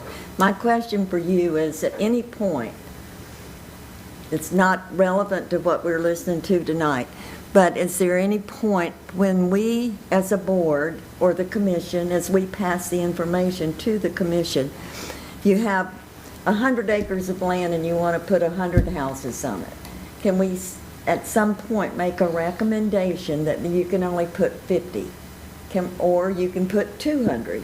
Can we do that as a board or as the commission? Is that an allowable situation? Eventually, not, anytime. Well, this is a planned development, and so you do have control over what it is that is going to go onto this property. The intensity and density can be controlled Brian mentioned earlier, a development agreement. There will be preliminary plan and final plan that will be brought before this board as well as the city commission. So, yes, I think. At that point, that could be brought up at least. It would be legal, that's what I'm asking. Okay, thank you. And the other point is that we don't have to wait for a development agreement. We can commence that now. I mean, that's something that is doable at this stage. And so the city's entitled to do that at this juncture. Which I had one question for the applicant. So we're 5 months away from having this overlay zoning area. Is there a rush that you're aware of on the applicant side that we can't just wait the 5 months until we finish actually creating that overlay zone? I hesitate even to respond to that without our applicant being here. I know that he's been very patient and understanding of the process, but is eager to move forward. I know there's time between now and final reading. If I were to speak for him, I would like to go through first reading and get and transmit the applications off to the state for their review, and then see where we're at. And my hesitancy is, when you're talking about commercial, you're sort of in a category already. When you're talking about residential, no matter what the conversation has been between the applicant and staff at this point, and our staff's best guess at what that zoning overlay is going to be, I guarantee you there's going to be something that gets put in there that the applicant is going to come back and say, well, wait a minute, I didn't agree to that. We talked about it and we agreed, but that wasn't in those conversations. And our staff's going to say, well, yeah, but you also made a gentleman's agreement that you would live up to whatever those standards are. And in this world, gentlemen's agreements, they just don't matter much anymore. And also in this room, 5 months really isn't that much time anymore in the grand scheme of the development of the city of Newberry. So I just was curious if you were aware of what the rush was, because the city commission has clearly told staff that we want that zone overlay. I believe that's been sort of where this board has been directing, although I haven't had specific conversations with this board about that concept. And so it seems to me like it would be better for everyone in terms of feeling like they're being treated fairly if we had that zone overlay in place first and how everyone knew the rules of the game. Mr. Chair, could the mayor talk a little bit about what might potentially be in that overlay? Like, are we talking about road width, sidewalk, lighting, or other stuff? Yeah. I'd be happy to, and I think it's everything that Brian said. So it's a higher standard of home building, a higher standard of entranceway, higher standard of landscaping, higher standard of signage, higher standards of roads, sidewalks, curb, gutters. I think, and part of the hesitancy is because I've been having other meetings that I haven't had a chance to relay to staff that I think are really good ideas when it comes to HOAs about having their own taxing units for road maintenance and those kinds of things. I know the county just passed something that's very similar to that. I want our staff to look at that situation. I spend a lot of time, if board member Baker had asked me the question about how many complaints have been directed at the city about mining, I would have had a very different answer than staff. And I deal with a lot of complaints about who's taking care of the roads. And when you call me up and ask about a road, you really don't care who owns the road, who's responsible for the road. You just want the road fixed. And it's very frustrating for the mayor of a small town who has to sort of grovel his way up FDOT or Alachua County's ladder and beg for these roads to be fixed. So I would much rather have just institutional policies that are in place that just take that off of our plate. And I think that we have a Alachua County Board that very surprisingly, and in a good way, has come up with some really creative ways for us to work together and some ideas. And so I think we've directed staff for that zone overlay, a lot of it, but I'm not sure that that staff or the P&Z or the commission knows everything that's going to be in there. My hope was that we will, and I think that we will eventually be bringing these concepts to this board so that you guys can give feedback of what does that look like to you? What do you think about having this, 26, 27, it was a very different situation 10 years ago when no one was building anything and Newberry was begging for any commercial or residential development. Now the shoe's on the other foot. Now people are begging us, knocking down the doors to come build in Newberry. And I want to make sure that and this one is going to be the entrance of the urban service area. So I'm not saying that this isn't going to be commercial and residential. I think lots of people have expressed you can't stop growth. This board just voted on private property rights, and those kinds of things. But I think that we're in the process right now of talking about how we want this corridor to look and feel to preserve that small town character and to preserve that green space. And I just wish we had just a little bit more time to finish that conversation before we had this conversation. Mr. Mayor, how long has the applicant, though it sounds like they've already been on pause for some time, is that right?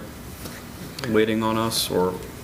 Well, I'd have to go back to, we have for several months, is a short answer. Here's the timeline of when we submitted the application.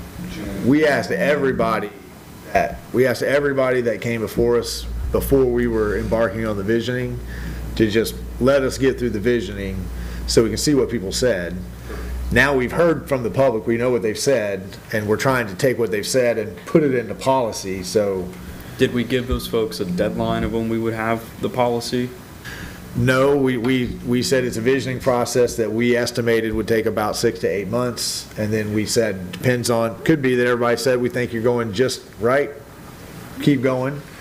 That's not, I wouldn't say that's far off from what people said, but they did have some concerns. They said, well, I'd like to preserve some green space, I'd like more parks. Everyone wants more businesses.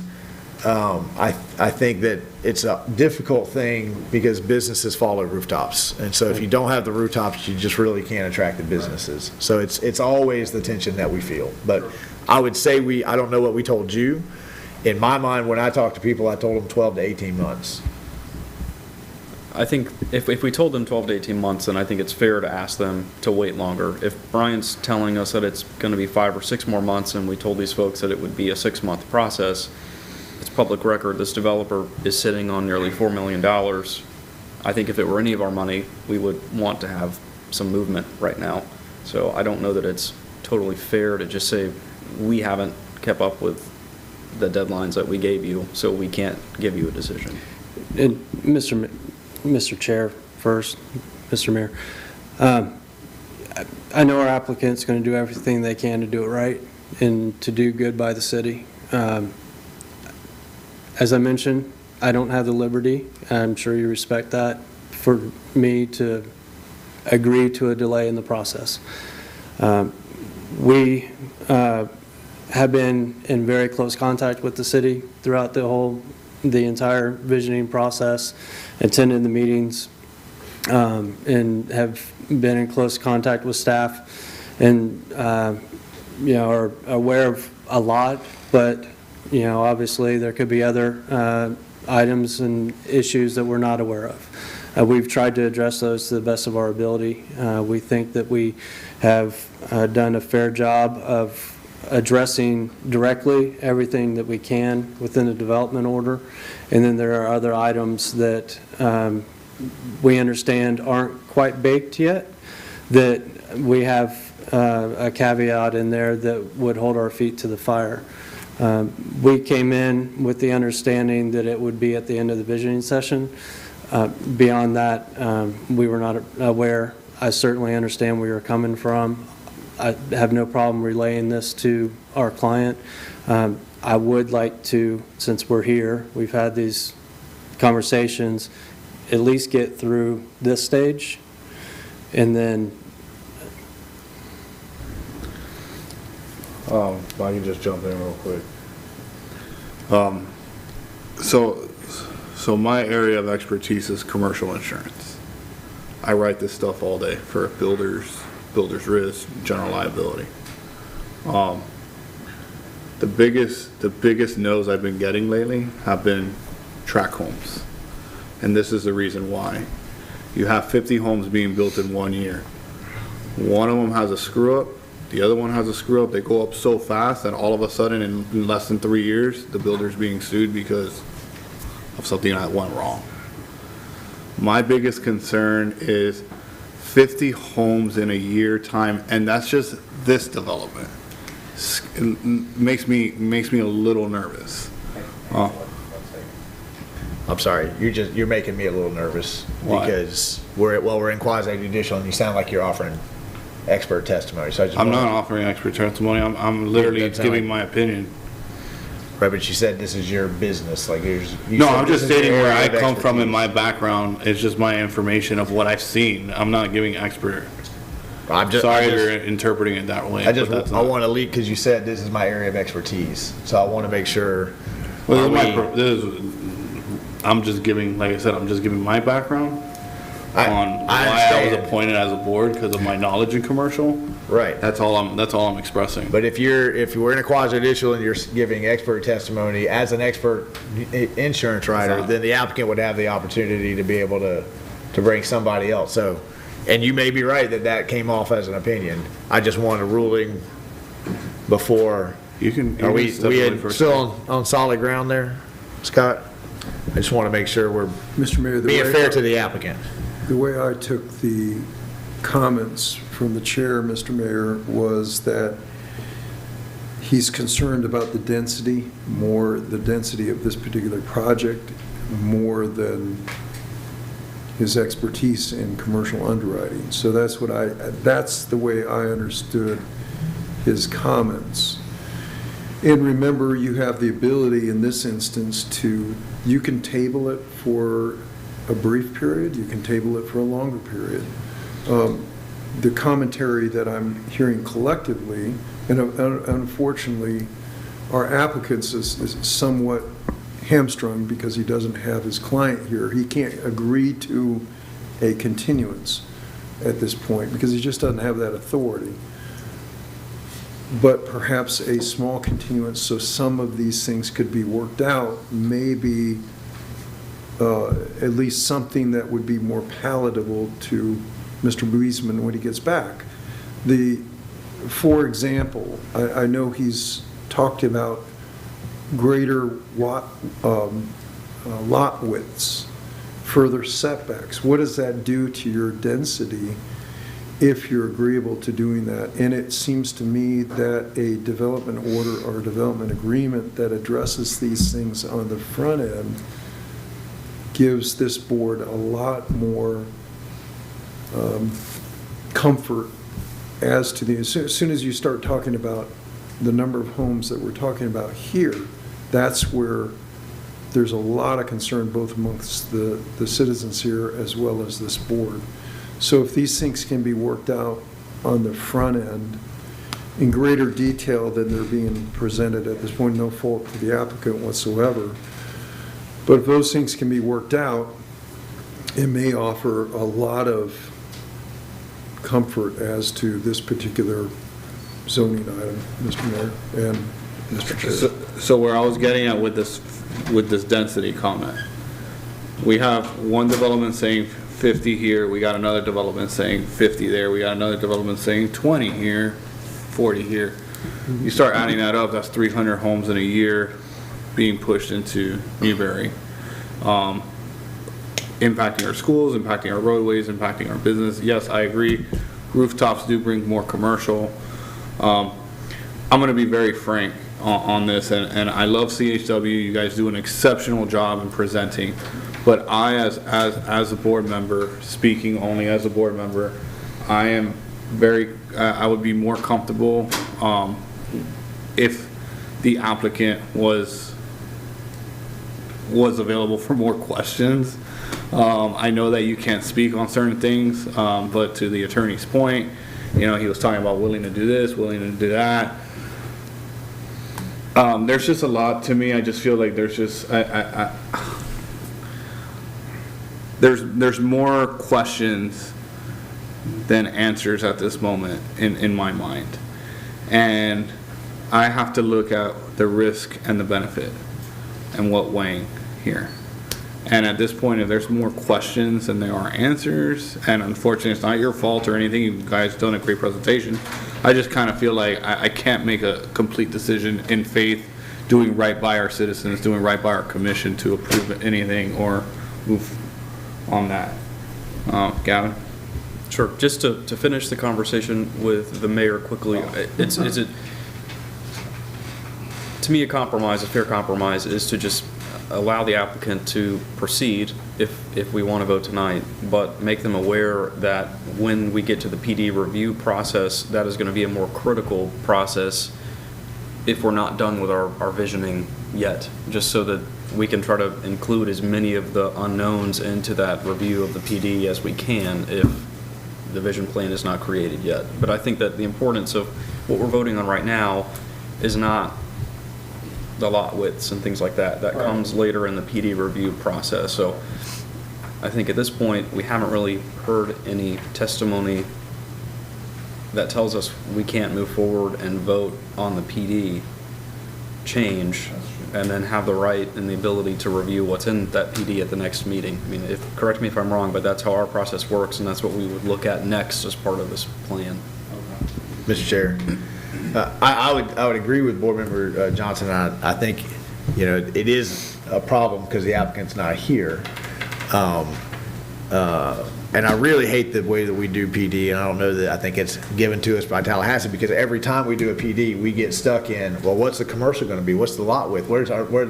And all of that comes later in a different process. But the residents want to know, what's it going to look like? What's it going to be? And I can absolutely see that that's going to be commercial in the front and it's going to be residential in the back.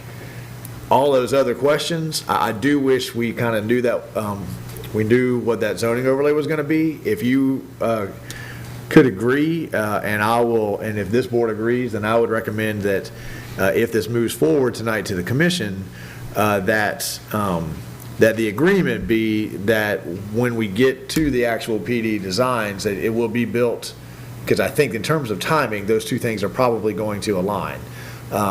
That it would be built to whatever that zone overlay is. I would also just point out, you are down a board member, and reading the tea leaves, this could not move forward 2-2. So I think that you do have the right, and Scott, you can correct me if I'm wrong, you do have the right to say, we've been through this, I'd like to table it until there's at least a full board, so I get a yay or nay vote up or down. I think you have that right as the applicant to say, I want to be heard by a full board. I would say, to Board Member Johnson's point, all we're talking about right now is, do we want a plan development here? And I didn't quite hear from our Brian, but I think a PD does give this board, the commission, and the residents a whole lot more greater facility to be engaged in the process along the way, because there's so many different steps along the way for public engagement. So that would be kind of where I would, if you guys can agree that you're going to build to those standards when those standards are in place, then we'll go back to the board. But that would be my recommendation too. And one more thing, and I'm finished. I think it's important to address the folks that came out tonight one more time, that we don't have a way to communicate with you that this might not necessarily be the meeting to express the specific concerns that you have. Like, we can't really discuss the buffer. We can talk about it, but it's not something that we vote on tonight. So I realize that. I just have something I want to point out. No, absolutely. But it's important to keep coming back so that we hear those concerns and recommendations so that we can include them in part of our recommendations when we get down to reviewing the actual PD. This meeting, though, is just it's a very broad decision and recommendation, and it's not as specific as some of the concerns that you brought up tonight, so. And if I may add on to that point, Mr. Chair, that since we're only a recommendation board, we send a recommendation to the commission. It is important for you to attend the commission meetings and let the commissioners know what your concerns are as well. I'll echo what Board Member Baker just said. This is vital. That I appreciate you guys coming to this meeting, but we do just recommend to the commission, and at that point, they are the deciding factor, the say all on that. So I do encourage you guys to show to those meetings as well. Back to member, thank you for bringing that back on the whole, that it gets very confusing, so you understand when we hear plan development, we get stuck in this loop of, is that what we're discussing today? Are we discussing the buffer? Are we discussing how many houses for sure are going to be there? How many businesses are for sure? This is just, the approval of the PD at this point. Later on could be discussed what the deciding factor would be for that. With that, I will go ahead and just, do we have any other questions?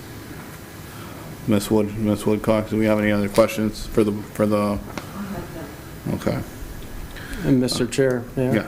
Yeah, no, I was asking if we had any other questions. No, I understand. I just, a couple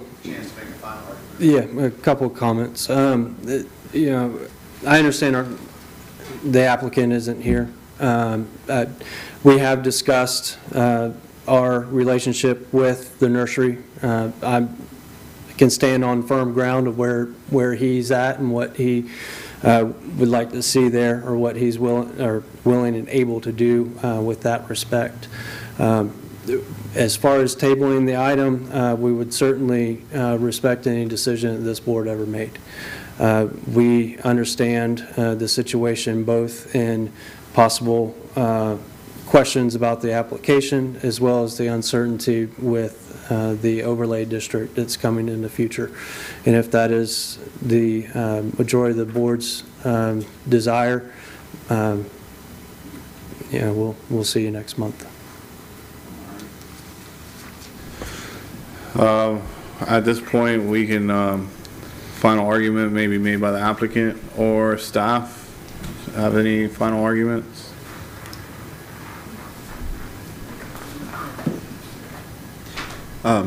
Not really final argument at this time, but to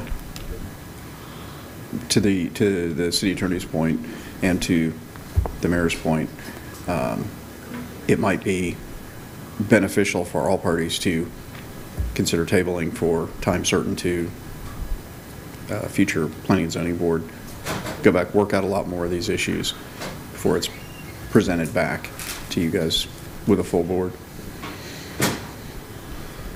I mean, Mr. Chair, Yes, sir. I feel like if this is going to be 2-2, then it is fair to the applicant, it's fair to everybody to table it. I think if this board is willing to move the process along, knowing that the commission can say no later, that it has to come on 2 readings, that there's, then, so I mean, it's always a little bit awkward to try to ask people for a head nod before we get there, and maybe the attorney could advise the applicant, if it's 2-2 and it fails for a motion, it fails for, or it ties, so it fails, it still potentially advances to the commission because of the nature of an advisory board, but it advances to the commission as a 2-2 depending on how the motion goes, who makes the motion first.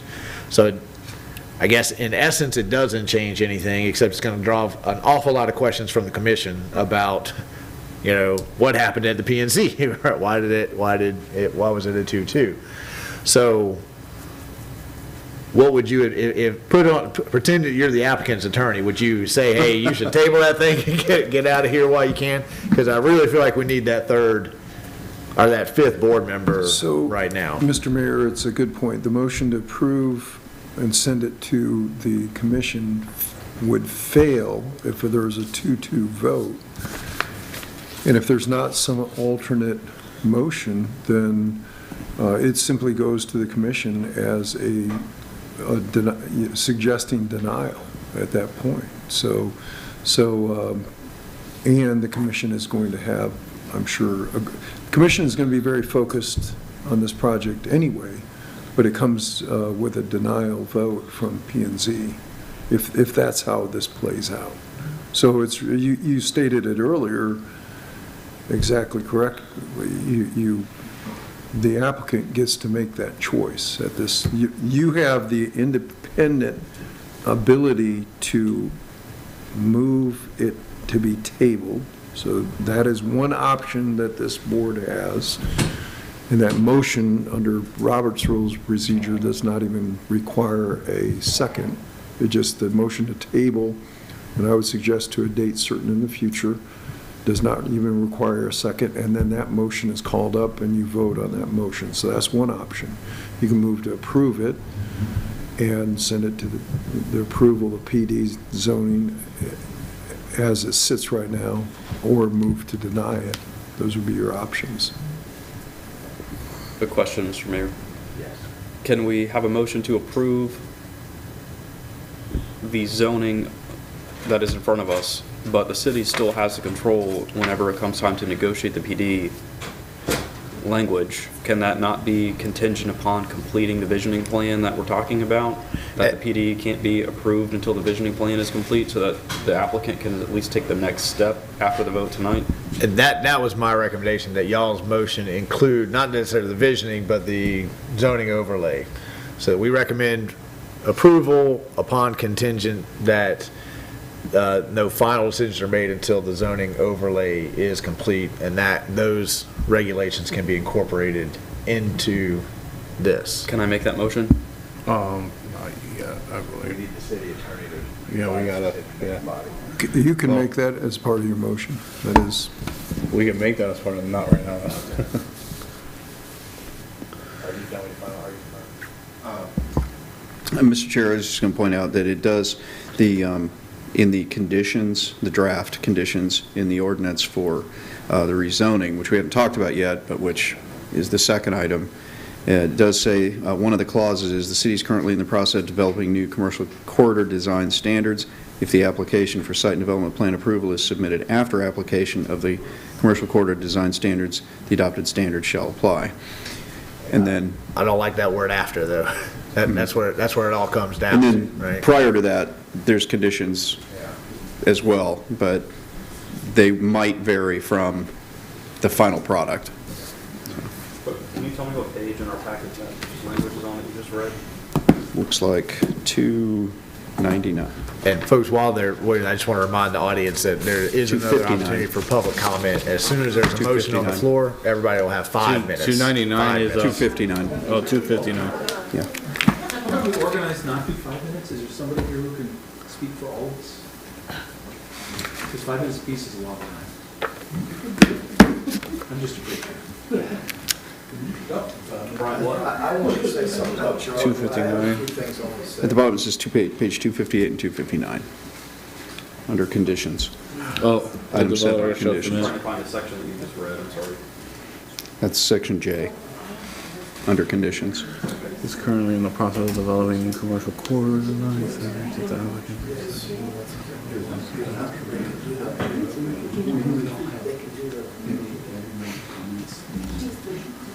Again, the conditions here reflect what we think will be in the final product, Excuse me. but it might vary. Guys, sorry. I'm all for gathering and all this great, but just as a word of the wise, if that's gonna happen, just step outside for 2 minutes and organize whatever you guys wanna do to get this going. Sorry, go ahead, Brian. No, I was just saying, again, the conditions that we've put here in the draft, we think are what's going to end up being in the overlay district. But to the mayor's point, they may be close, they may not be the whole package. So,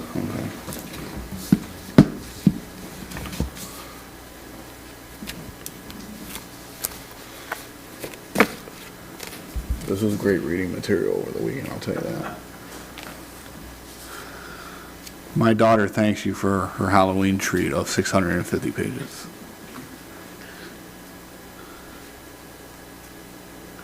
All right. Do we have any other final arguments from the applicant or staff? We're good. All right, at this moment, I will ask the city attorney to advise the decision-making body as to the applicable law and factual findings that must be made to approve or deny the application. Substantial and competent evidence, Mr. Chair, and what that means in the law is that the individuals that have the AICP designation after their name, the two planners that have been testifying before you, that those are the people that you can take opinion testimony from. Doesn't mean you leave common sense at the door. You still listen to the citizenry and what their factual determinations are based upon their living in this area and the plan that's before you. But opinion testimony should be taken from the planners. Thank you, Mr. Attorney. Yes, sir. All right, at that point, we will deliberate. And at that point, we can take a motion and then we'll turn it over to public for public comment on the motion on the floor.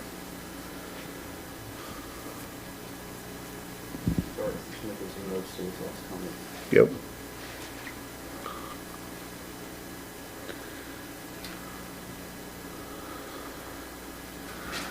I'm staring right at you, Baker. I'm like, seeing if you got anything left for us on this one. What was that? That's what I was letting him do his thing. I didn't know So if Baker had anything. before I make a motion, can we just discuss a change? So item J that Brian read on page 259 in the packet, if we move to approve as written with this change, I just want to make sure that this would be the appropriate process that would give us the ability to wait until the design standards are complete. So item J reads, the city is currently in the process of developing new commercial corridor design standards, period. And then my change would say the final application for site and development plan approval should not be presented to the city commission prior to the adoption of the commercial corridor design standards at a date not to exceed X, and it would be up to us to set a deadline as to when we think that would be completed so that the developer knows what clock they're working against.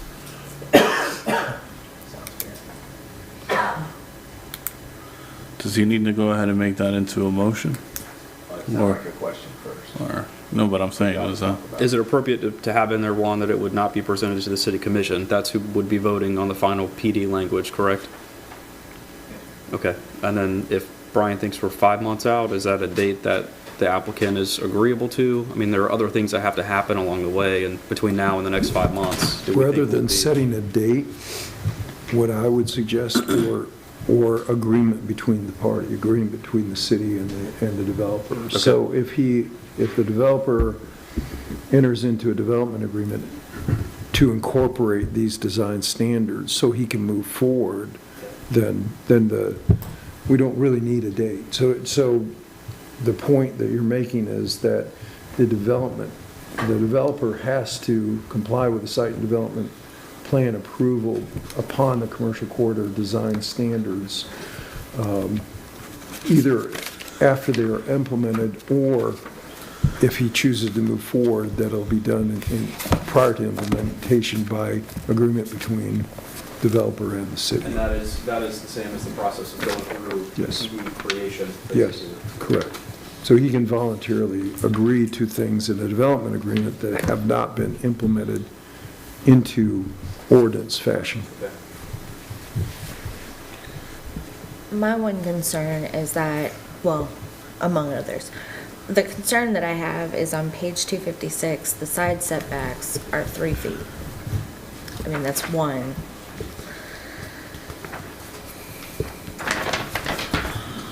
And that's close. that's closer than mine. I actually don't think that's legal. I think the lowest we can go is 5 in Newberry. Is that a typo? 256. Mr. Mayor, the side setbacks, you can actually have 0 lot line, but you must maintain 10-foot building separation by Florida Fire Code.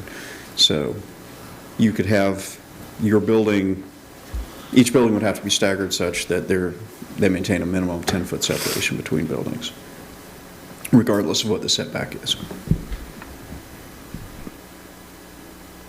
Oh, I see it now. Says minimum depth shall be 10 feet. Right? I'm seeing that, but if you, here, on the little double asterisk.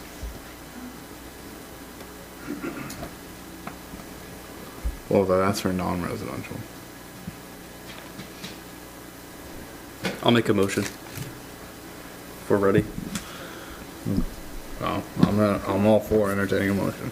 All right, so my motion is to approve as written with the recommendations from staff with a change to letter J on page 259 of the packet to read, the city is currently in the process of developing new commercial corridor design standards. The application for site and development plan approval shall not be presented to the city commission prior to the adoption of the commercial corridor design standards or until the applicant and the city reach agreeable development standards.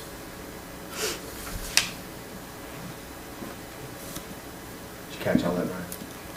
I will on the replay.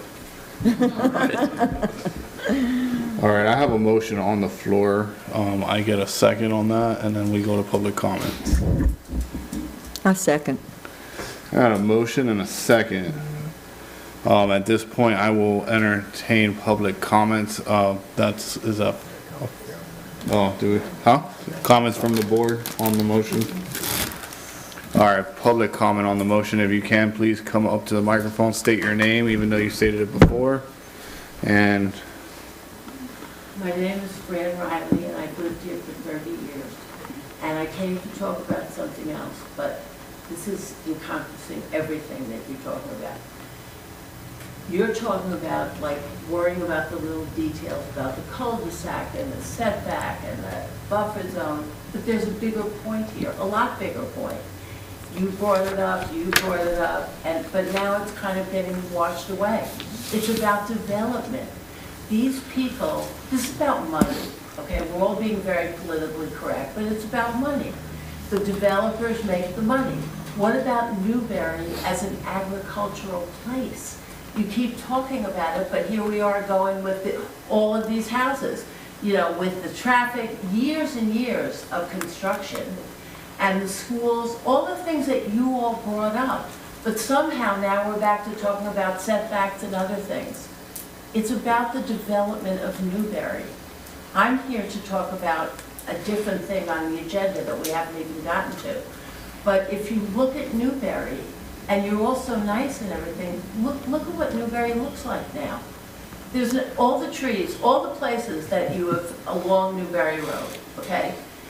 You've taken down every single tree. I thought there was a tree ordinance. Look at the school, the subdivision by the school, the subdivision by Hitchcock's, the subdivision next to the sports complex. They were all heavily treed places. That's gone now. They take every single one down. The reason that they put up those other big trees with the sticks is because that's the cheapest thing that they can do, okay? Cabbage bombs. So they put them up there. You're making a wonderful place that people have come to live into,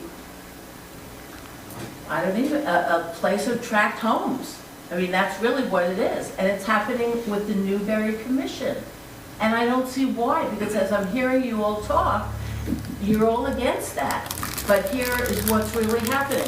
Why do you want to rezone in the first place? Who's benefiting from a giant subdivision? I mean, I'm serious, I'm asking a question. There aren't people lined up to trying to, I need a home in Newberry. The developers are the ones making the money. The developers are taking down the trees. They don't have to live here. They're going to take their money and go someplace else. But we want to live here. I live on 75 acres by myself. My husband died 3 years ago. And I love it, and I don't want to move from there. And all these people that are on this side, they want to live rurally also. And that's what Newberry is about.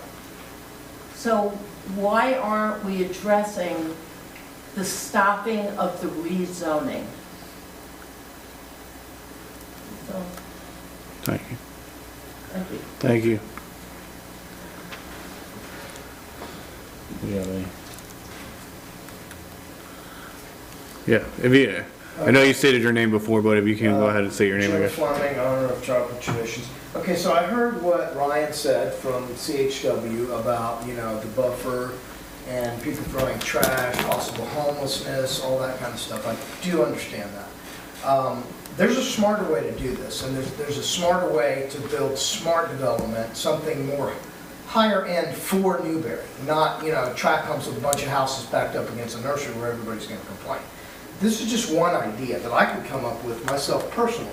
Okay, so you put a road Hang on a around. second, I'm sorry, You sir. put We a common got area. people watching at home, so I need you to talk into the mic. Okay, so I'm talking about, you put a road along here, you have a buffer with a place where people can walk their dogs and whatnot. I don't think any homeless people would be hanging out here, or people would be throwing trash in that. But that's something that could be developed smart with an HOA association in the master plan development. You look at places like Hale Plantation or Tioga. Right. And this kind of stuff. Now, what is it that you guys want? Do you want just a bunch of houses backed up against a nursery where everybody's gonna complain, or whatever? Or do you want to build something nicer?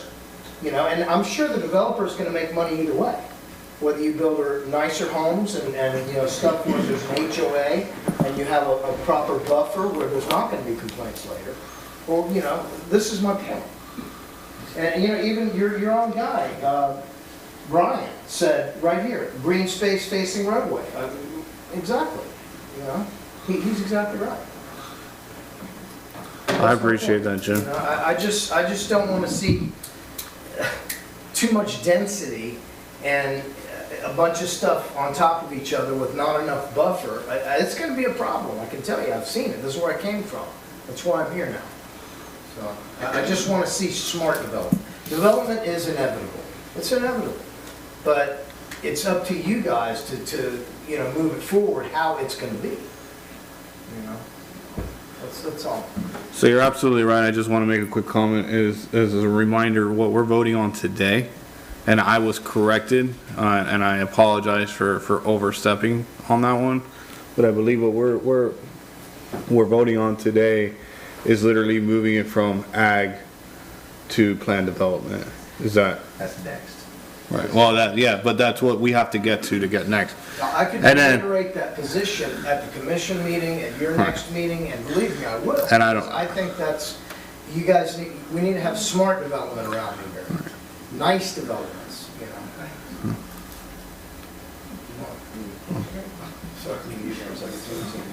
Oh, yeah. And so we hear you, and that's the reason behind our change to the motion, is that we're trying to not pause so that the developer doesn't feel the pain of having to wait, but so that we have a chance to review these kinds of concerns and make sure that the city moving forward implements those things into their decision making. And so that's the reason we want to wait until that visioning process is done, or put stricter requirements in this PD as part of the Can you guys put in development. your vision process some of these rules about, if we're gonna have a community, the PUD coming in, where we have an HOA association, or we have certain buffer zones around different commercial, isn't that something that you could do? That's what we're talking about. And I think I applaud you for that. I would definitely agree with that. That's spot on with what the motion he just made. That's perfect. That's exactly what we're. I think that's great, because, and I would love to, I'm in the business of selling privacy trees and plants to developers and roadways. I wasn't gonna bring that up. Transportation and everything, I could come up with a bunch of different ideas that would be gorgeous for the subdivision. But yeah, that kind of thing costs money, but then the developer can make more money on the other end, selling down for more money. It's all relative. But it's about, what does this city want? What does this community want? That's right. And that's where we discussed that the visioning comes into play in these decisions here. Well, I appreciate that. Thank you. Do we have a public comment on the motion on the floor? All right. Hearing none, we do have a motion on the floor. We do have a second from Ms. Woodcock. I lost All right, a vote shall be taken to approve approval conditions. All those in favor of the motion, signify by saying aye. Aye. Aye.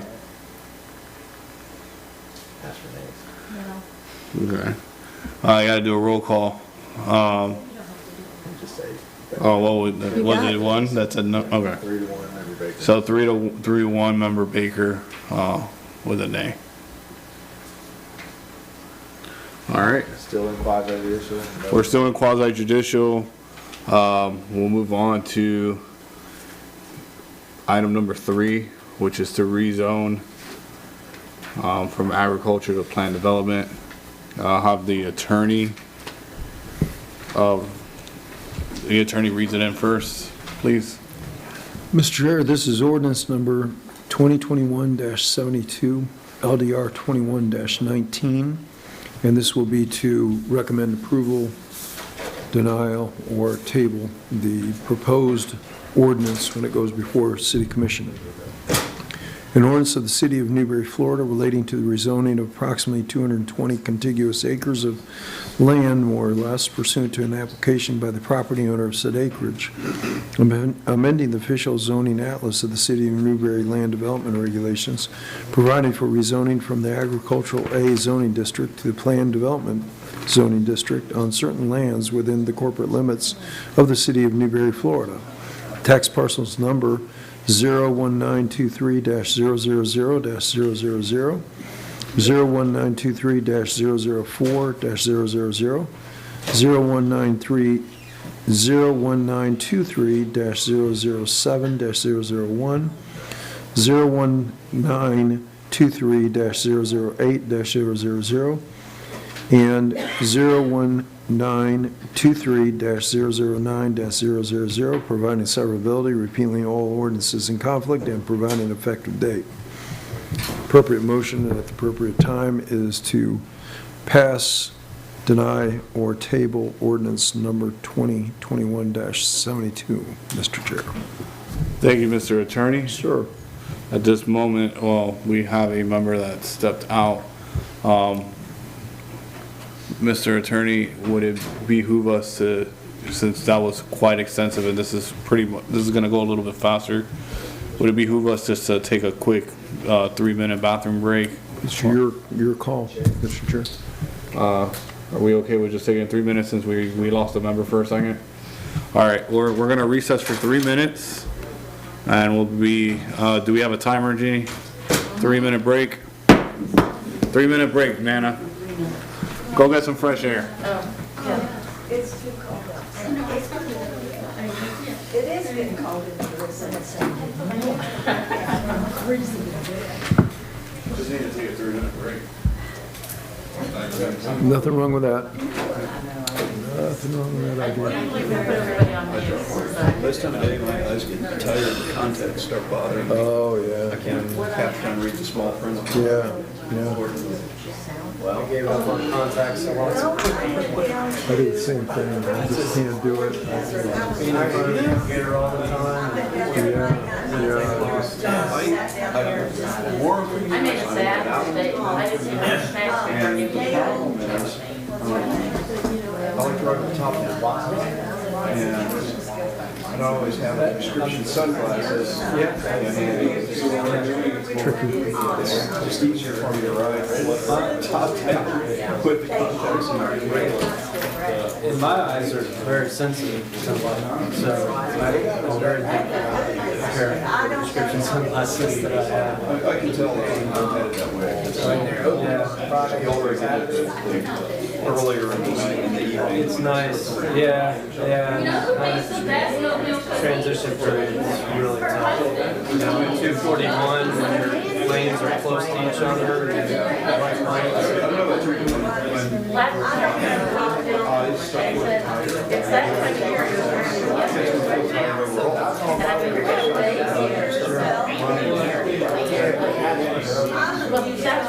One problem I have in scenarios like this where I don't have my water with me, I get dehydrated. And with that, I get tired and I start. One thing, yeah, they'll get you fixed up with that in a hurry. No problem. Sure. So sure, they just buy the food and they sell out there.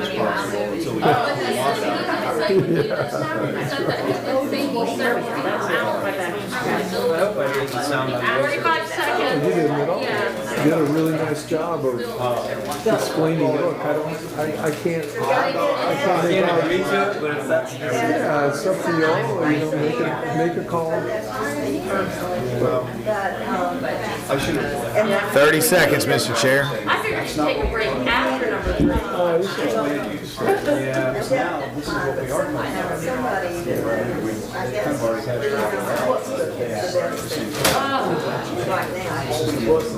Well, you got to hear it. What everybody knows. Citizenry, I can guarantee you the same discussion. So, that's why I was reading your expertise, and I hate saying the word expert, and then this guy gets into it.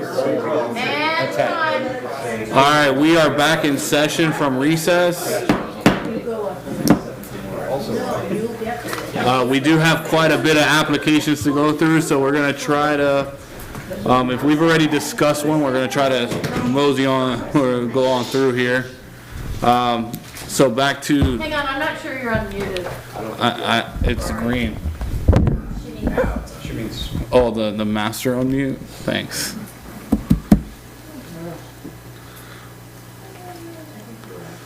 All right. So what we're gonna do here is we're gonna, if I'm not mistaken, this is the same applicant. We're just moving along with, so we've already sworn in everybody, so we'll go ahead and do a staff overview. It's the same Thank you, Mr. Chair. presentation. It's essentially, it'll be quick. Okay. This is the rezoning application for the same 220 acres that we just discussed for the land use. So again, the location, you've seen this already. Right now, the zoning district is agricultural, and the application is for changing the zoning to planned development, which I know sounds a little confusing because we have two levels. You have the land use, and then you also have the zoning. In this instance, they're both called the same thing. In some of the other categories, it would be different. You might have low-density residential as your land use versus RSF2, for instance, in your zoning district. In this particular instance, they're both called planned development.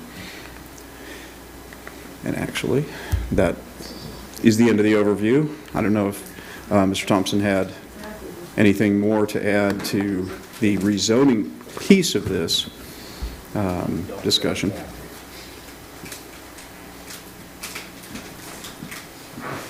Just briefly.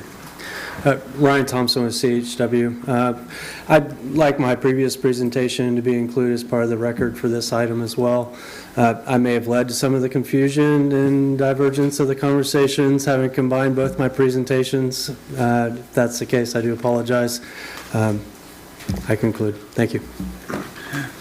Thank you. All right, so that was staff overview, staff report and recommendation at this point. Thank you, Mr. Chair. Again, we've gone through, hit an errand button. We've gone through the first step, a discussion for the future land use change. Now we're in the second step, which is the rezoning, and the rezoning will be contingent upon approval of the future land use map change. Again, here's the picture of the preliminary master plan.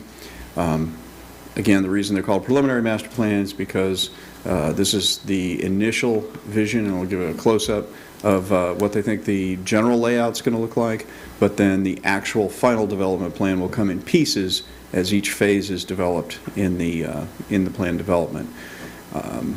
Area A are the areas marked A are the commercial areas. Area C are the open space areas, and then Area B is where the residential would be filled in. Again, it's preliminary, it's conceptual at this phase. As each phase comes in and more actual engineering is done on the site, then you'll get, in each of those phases, you get to see how the overall development is piecing together and coming together in final plats and final layouts. Again, plan development is designed to provide more flexibility in the design of the layout of the neighborhood. Specifically in this case, that comes in handy because you do have the transmission lines that run through it, which have to be designed around. And then permitted principal uses, single-family, duplex, multifamily, residential, and then commercial uses and recreation uses, public uses. So it is allowable. The requested uses are allowable within plan development. Right. Based on the information presented by the applicant, staff does recommend approval to the Planning and Zoning Board for recommending to the Commission approval of the rezoning to plan development. Thank you, Brian. Turn into public comments. All right, we don't have any interveners. All right, the applicant, if you wish to cross-examine, or you can give me a head, all right. Staff, you have any cross-examinations? All right, we may ask questions. How's the decision-making body? Negative. All right, at this moment, final arguments may be made by the applicant. None. Staff? No. All right, city attorney, will you advise the division-making body as to the applicable law and factual findings that must be made to approve or deny that? Substantial and competent evidence, Mr. Chair. Thank you. Do I have to read that in entirety? Okay, just want to make sure I don't want to screw up anything here. All right, deliberation on the application. I believe we deliberated for 2 hours. Oh, okay. I will go ahead and entertain a motion. Do we have a motion? Does it need to include the same contingencies as the last motion, or is it as simple as a yes or no motion? Yeah, we got a head nod from the attorney that it does have to include that. Do I need to reread that, or can we make a note that that is my motion with that? The motion as from the previous item. As per previous. Yes. All right, I'll second that one. All right, do we have I'm allowed the second, right? Okay. All right, I'm just making sure, man. All right, do we have any questions on the dais, on the motion on the floor? Any public comments or questions on the motion on the floor? They all left. Hearing none. All those in favor? Oh. Wait, I'm sorry, just one second. Oh, if you could come up to the microphone. Sorry. Because there's people that watch actually on the city page to. Make sure the microphone's green. At the bottom. Right on the microphone. Thank you. Thank you. Do we have any opportunity to fight the rezoning? I mean, it seems like, it hasn't been rezoned yet, but you're all, arguing about the small stuff, but it's going to, like a done deal. Is it a done deal? It is not. I'll answer that if you. So we advise at this point to the city commission, our findings and what we feel they should move on or not move on, but it's ultimately to the city commission, if they're gonna rezone, if that's correct. And is there any chance for the public to have a say on this? Absolutely. Commission is public. By sunshine laws, we have to have, it is a public meeting. You do have public comments. Everything you just witnessed here happens again via the city commission. Yeah. And those take a little bit longer because they dig in a little bit deeper than what we do. Okay. Because they dig into what we dig into. Okay, good. Let's dig into it. All right. Thank you. Thank you. Any other public comment? All right, hearing none, we have a motion and a second. All those in favor signify by saying aye. Aye. Aye. Roll call. Aye. No, to be consistent. All right. The ayes have it. Three ayes, and Jessica Baker with a nay. All right, moving on to number 4 has been scratched. Moving on to number 5. Changing future land use map. We're still in quasi judicial. Before I have staff overview, can the attorney read into? I have a question for Scott. second, we have a question. Oh, For the attorney. timeout. Go ahead. When we vote, where did that go? The stuff that was up there that went away? Brian has moved it. So we're voting for passing this to the commission and saying we approve it. Yes. All right, so one of our members has voted no, and maybe I would too, but all we're not doing anything, right? If we vote, all four of us vote no, then it won't go to the commission? No, it still goes to the commission, but it goes with a denial. So you're recommending denying it. If it'll still go to the commission. So in this example, it would be a 3 in favor, and it goes as recommending approval with 1 dissenting vote. And so if we had a 2-2, it would still go 2 okay and 2 dissents? But in that instance, a tie vote means a denial. So you'd be recommending denial. Okay, all right, thank you. Sure. Sorry, Brian. And Mr. Chair, I think you asked me to read this. Yes, If you'd like me Mr. to. Attorney, please, if you can. Yes, sir. Ordinance number 2021-57, an ordinance of the City of Newberry, Florida, amending ordinance number 4-91 as amended, relating to an amendment to the future land use plan map of the City of Newberry Comprehensive Plan under the expedited amendment procedures as established in sections 163.31842 and 3 of the Florida statutes in conformance with sections 163.3161 through 163.3215 of the Florida statutes, providing for a change in future land use classification from Alachua County rural agriculture less than or equal to 1 dwelling unit per 5 acres to the City of Newberry agriculture less than or equal to 1 dwelling unit per 5 acres on certain lands within the corporate limits of the City of Newberry, Florida, which have been annexed thereto. Tax parcel numbers 01756-000-000, consisting of approximately 254 acres, providing severability, repealing all ordinances in conflict, and providing an effective date. Proper motion is to pass ordinance 2021-57 as read by title only. Thank you, Mr. Attorney, and I'll ask at this moment if we have any ex parte communication. Ms. Woodcox? No. I do not. No. Member Baker? I have none. All right, hearing none, we'll go ahead and move on to staff overview on this particular item. Thank you, Mr. Chair. And just for the board's knowledge, all of the remaining items before you, they'll be presented in the following order. You'll have the land use change from Alachua County agriculture to City of Newberry agriculture, and likewise then the one that will follow that will be the land development regulation amendment for change the zoning from Alachua County agriculture to the City of Newberry agricultural. The remaining all fall into that pattern. So this is all from moving from Annexations. county annexations to city agriculture. Yes, sir. Okay. So there's no more development. That's correct. Okay. So, as you've seen many times before, this is the first step in the change to City of Newberry land use, which gives us jurisdiction over the growth management of the parcels in the City of Newberry. This parcel is a large parcel, it's roughly 254 acres. It's located on the north end of the City of Newberry. It is substantially adjacent to existing municipal boundaries and also has frontage on State Road 45. And that's just a little bit closer look.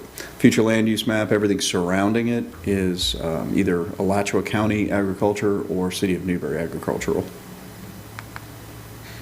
So the recommendation from staff is to recommend approval of ordinance 2021-57 to the City Commission.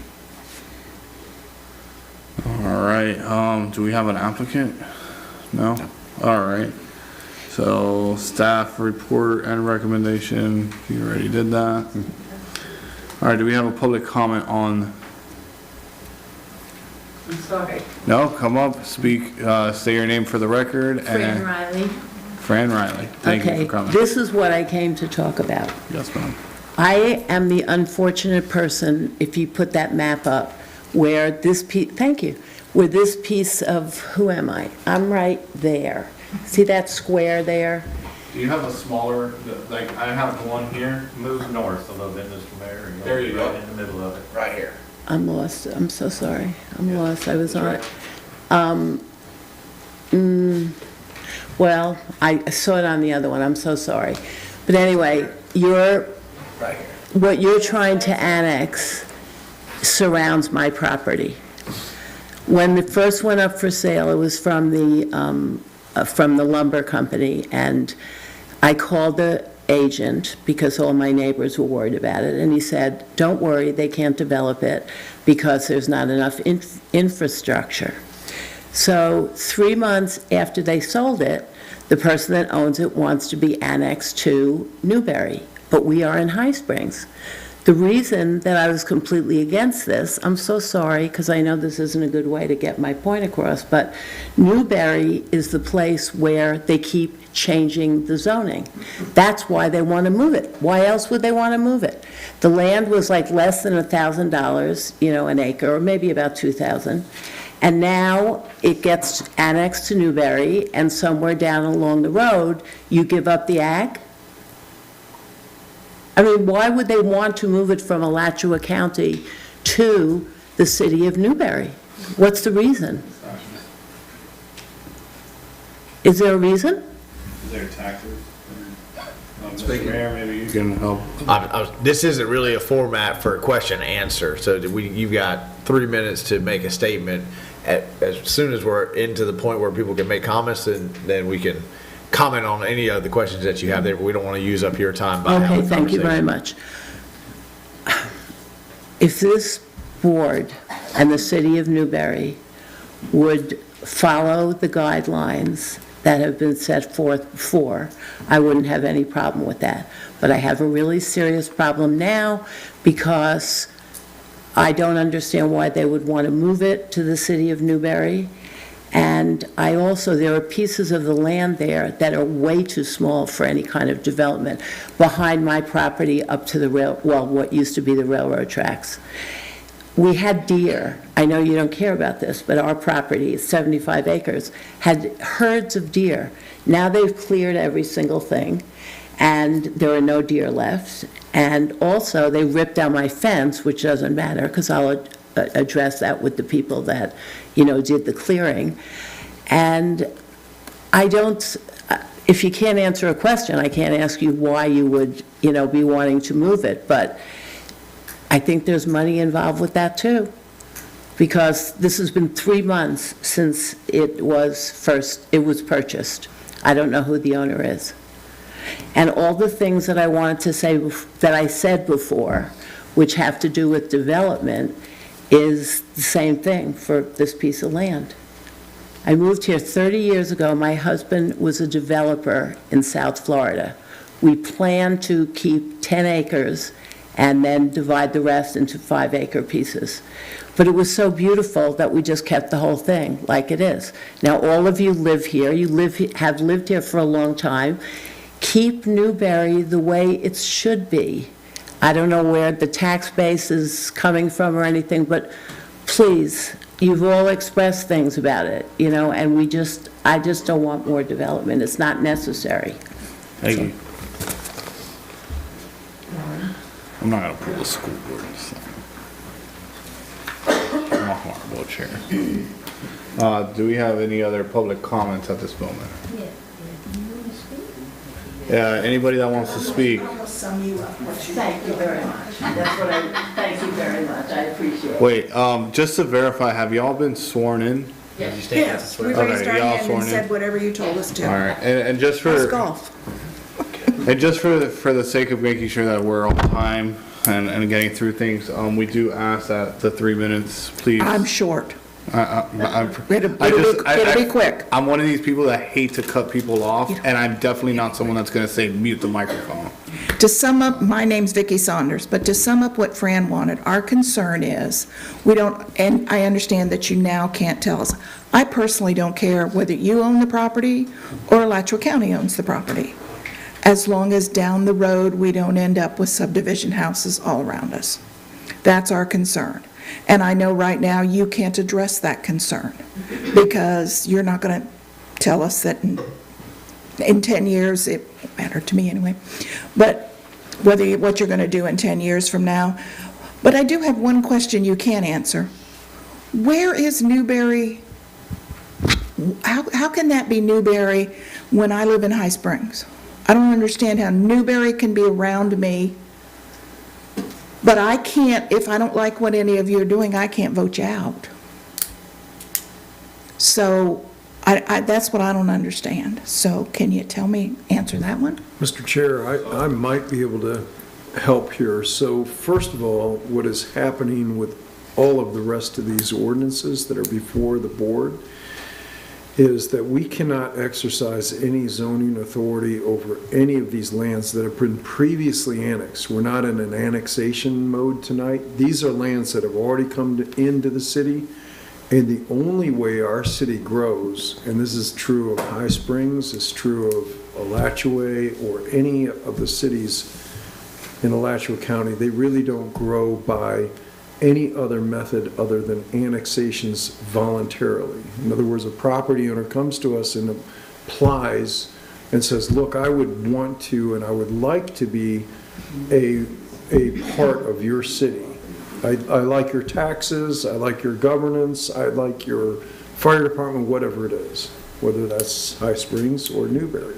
Now, if you're contiguous, meaning your lot or your property butts up to where the city is, contiguous, then we can annex you. So that's we're not. part of what happens. But we're in High Springs. So you may have a High Springs address. Addresses aren't necessarily indicative. Right, but I know that I am not in the city of Newberry. So this I don't know doesn't- where it ends at. This doesn't affect, probably does not affect your land, but what we're doing tonight is simply taking our authority over those lands, because if a landowner came in and wanted to rezone any of these properties, we would have to apply the county's rules and regulations, which are alien to us. We want to apply our rules and regulations. That's really all that's being done here this evening. So I hope it clears up Yes. what's going on here this evening. So alls we're going to vote on is the annexation. Correct. No, that's not correct. Annexation's already happened. Yeah, Annexation's already happened. That's, all right. Okay, whether, This really isn't a format for a back and forth Okay. conversation. The attorney did a good job, but the annexations have already happened. They're already in. All we're doing now is changing who controls the ag. It'll still be ag. It's just going to be Newberry ag. That's right. Not county Okay. ag. That's it. Thank you. All right. Do we have any other public comments? We still have public comments, Brian. Brian, hang out, man. Just hang out. I'll let you know when you can come up. That's all right. If you could just please remember, state your name for the record. Okay, my name is Sandy Heath. Sandy. Like several of the others, we've lived on our land for over 35 years. It's my concern, I guess, is I hear rural, agriculture. That piece of property has been a sleeping giant for a long time. Somebody buys it, an LLC, starts clearing it, and all of a sudden, I got the city of Newberry wanting to assert their authority, I guess you'd say, over any zoning changes that would happen. I think what everybody here is scared about is subdivisions. And you go, well, it goes by the city's guidance, not the county. Well, that means walking rooftop to rooftop on the houses.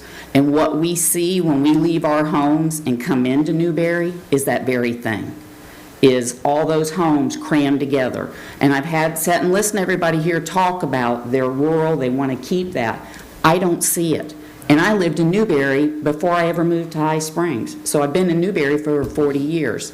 If you had told me where a huge house on a hill used to stand, a concrete block home, if you told me 40 some odd years later, not only was that huge concrete block home gone, but the hill that it was on is gone, and there's now a subdivision called Newberry Corners.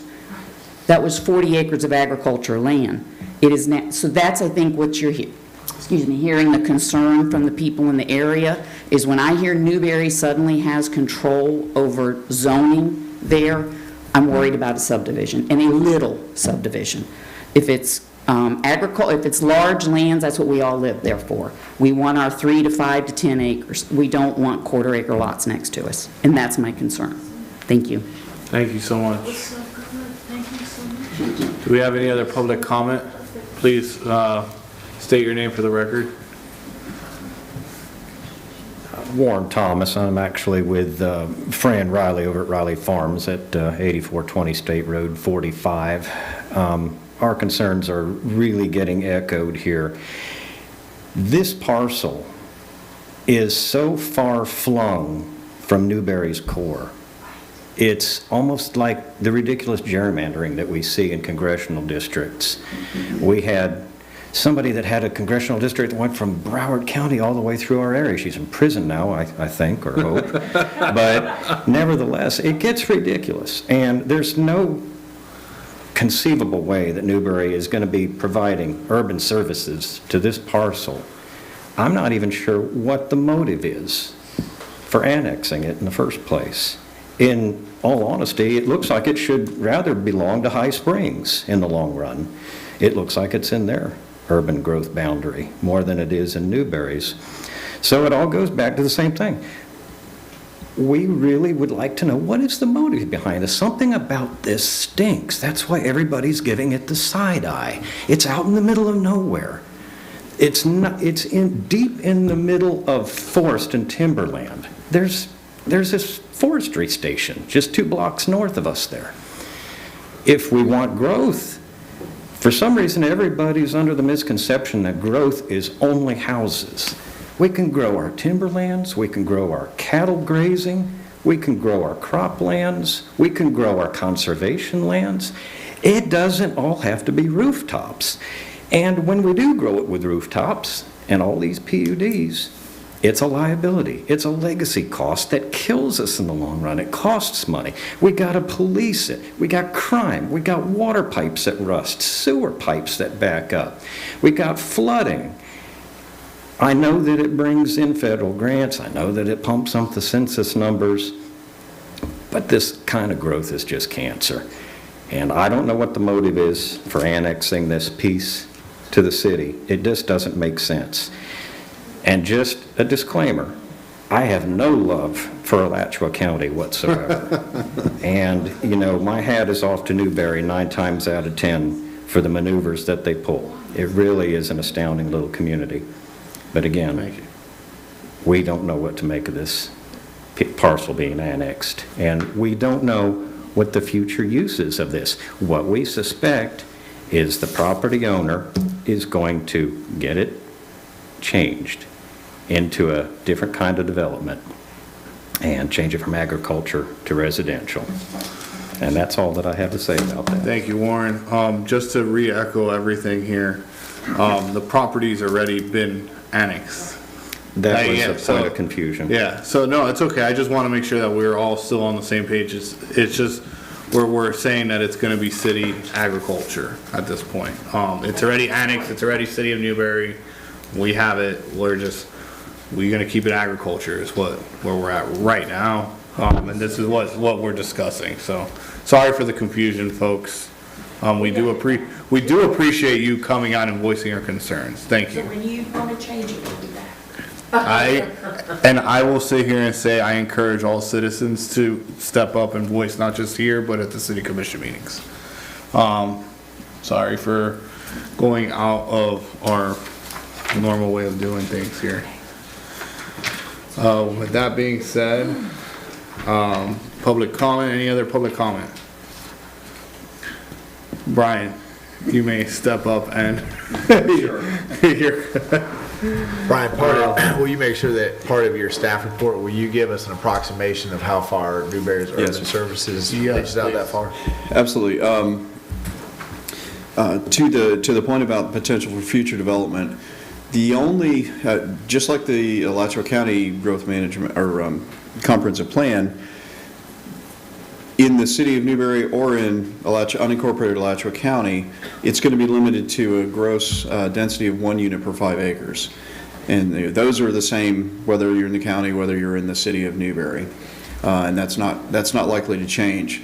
Right now, I measured it out a little bit earlier this afternoon, and you're approximately 4 miles from the closest water or wastewater service from the city of Newberry. What does that mean?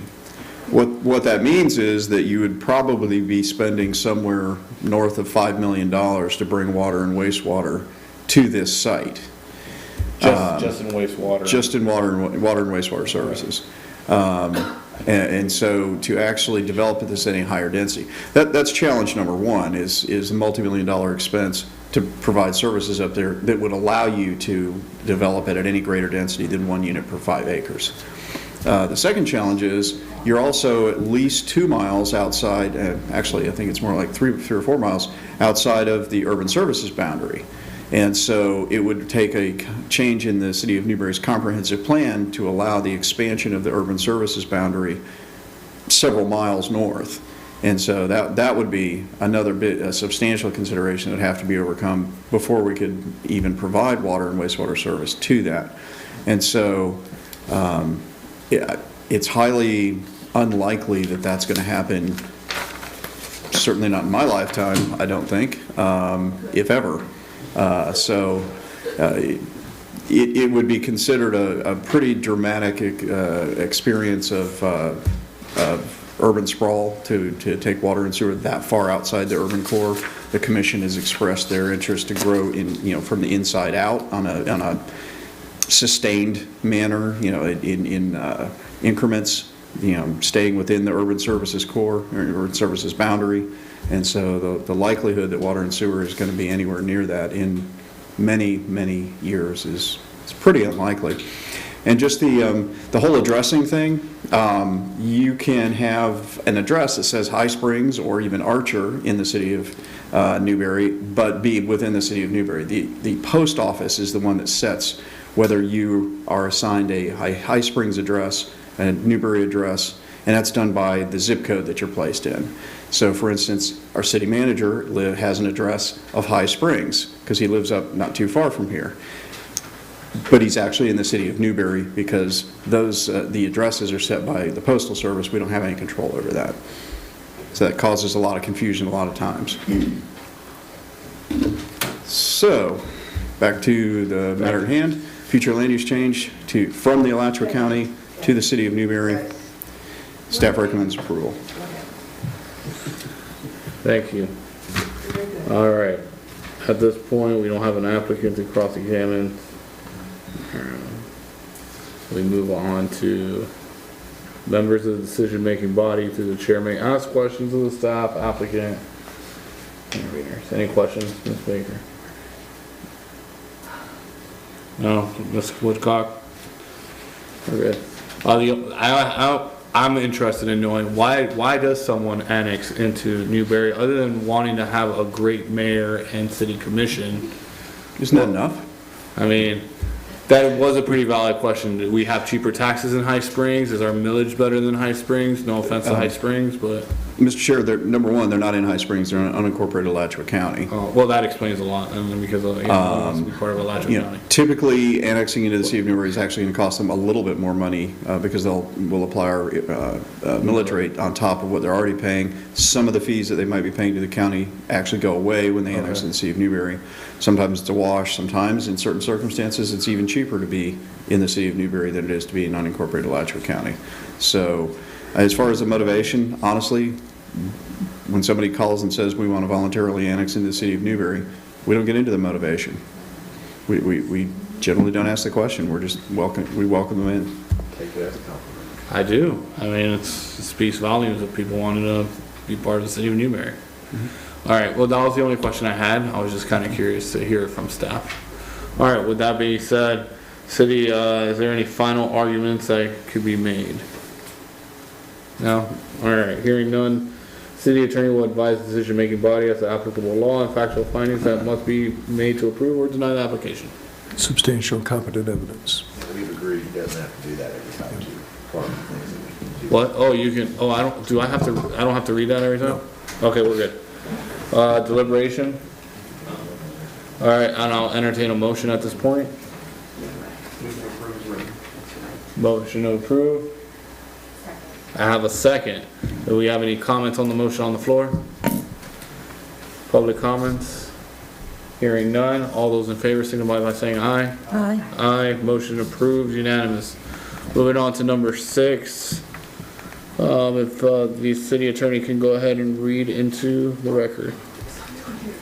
Mr. Chair, just before these folks leave on a well-deserved way home, I want to, and I'm sure we've gone off of that map, but just so you know, in our visioning plan, that area that just got annexed in, that whole boundary between High Springs and Newberry, outside of our urban services, the commission has identified as green space. So, Thank you. future commission can change their mind on that, but that's the direction for now.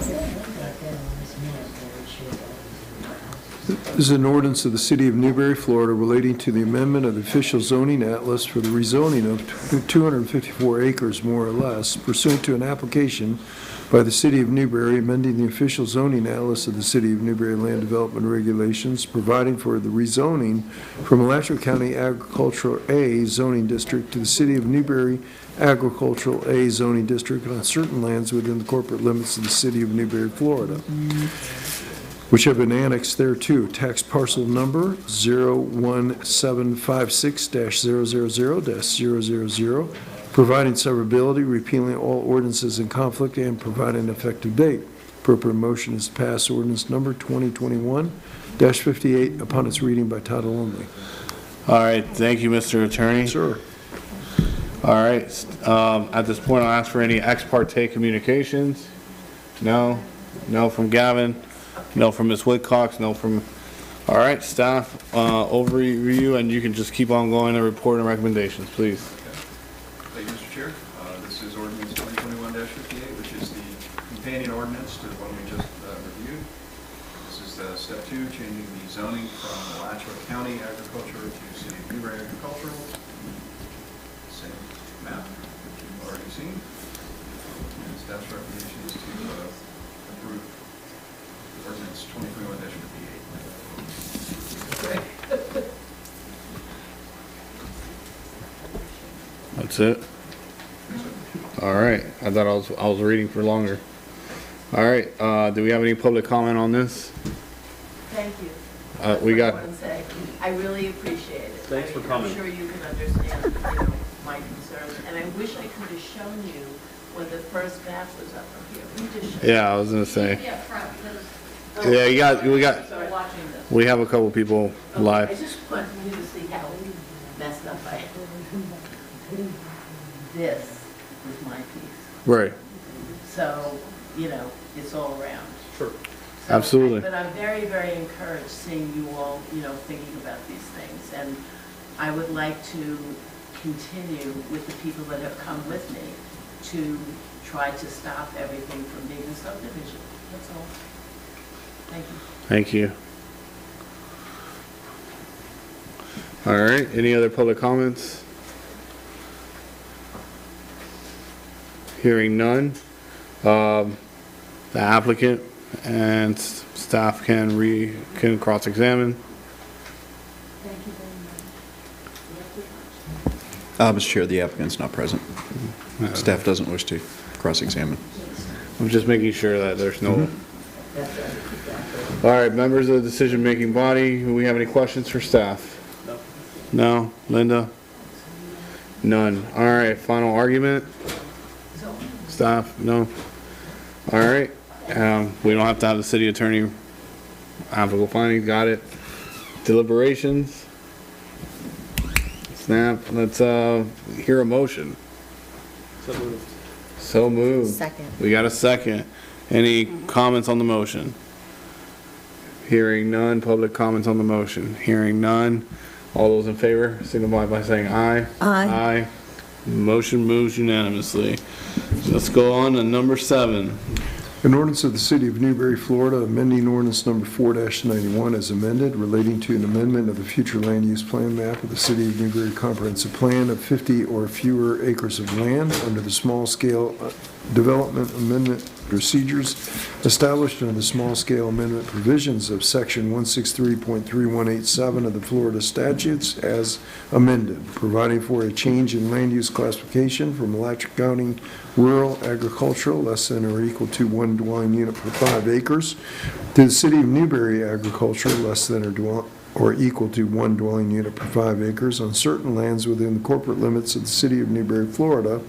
Tax parcel numbers 01834-004-000 and 01834-005-000, consisting of approximately 48 contiguous acres, providing severability, repealing all ordinances in conflict, and providing an effective date. Appropriate motion is passed. Ordinance number 2021-59 as read by title only. Thank you, Mr. Attorney. Staff, can you proceed with your overview? And just keep going with the report of recommendations, please. All right, thank you, Mr. Chair. The subject parcels total 40 acres. They're on the far western boundary of the City of Newberry right now, adjacent to County Road, or excuse me, County line with Gilchrist County. It's north of State Road 26, what we refer to commonly as Holder Grade, up towards the end of Holder Grade. This is the first step in the process to change land use and zoning from Alachua County to City of Newberry. Again, second picture. And staff's recommendation is to vote for approval to the Commission of Ordinance 2021-59. Thank you, staff. We have any public comment? No? Awesome. The applicant's not available for cross-examination. Staff, do you want to cross-examine yourself? No, Mr. Chair. All right. With that being said, members of the dais, do we have any questions? None? Any final arguments on this? Mr. Chair. All right, and any deliberations? All right. Mr. Chair, I make a motion to approve. Hear a motion, I'll second it. Any public comments on the motion, or do we have any comments on the motion? No? No. Huh? No. All those in favor of the motion on the floor? Aye. So moved. I'm passing the gavel because I got to use the restroom for a second. Mr. Chair, things get out of hand. an ordinance of the City of Newberry, Florida relating to the amendment of the official zoning atlas for the rezoning of 40 acres more or less pursuant to an application by the City of Newberry, amending the official zoning atlas of the City of Newberry Land Development Regulations, providing for rezoning from Alachua County Agricultural A zoning district to the City of Newberry Agricultural A zoning district on certain lands within the corporate limits of the City of Newberry, Florida, which have been annexed thereto. Tax parcel numbers 01834-004-000 and 01834-005-000, providing severability, repealing all ordinances in conflict, and providing an effective date. Appropriate motion is pass ordinance number 2021-60 as read by title only.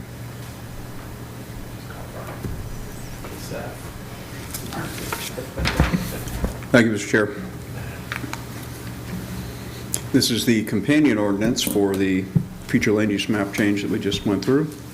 It will rezone 40-acre two parcels totaling 40 acres up on Holder Grade. This is step 2 in the two-step process, the rezoning portion. Another picture of the two parcels. And staff's recommendation is to approve ordinance 2021-60. Recommend approval to the City Commission.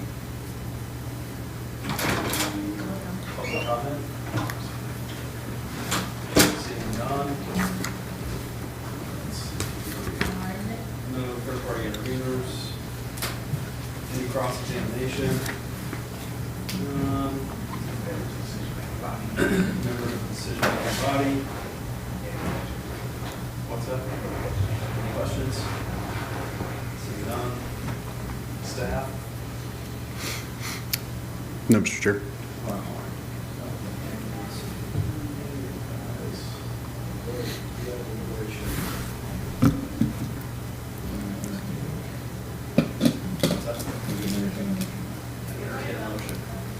Mr. Chair, I move to approve.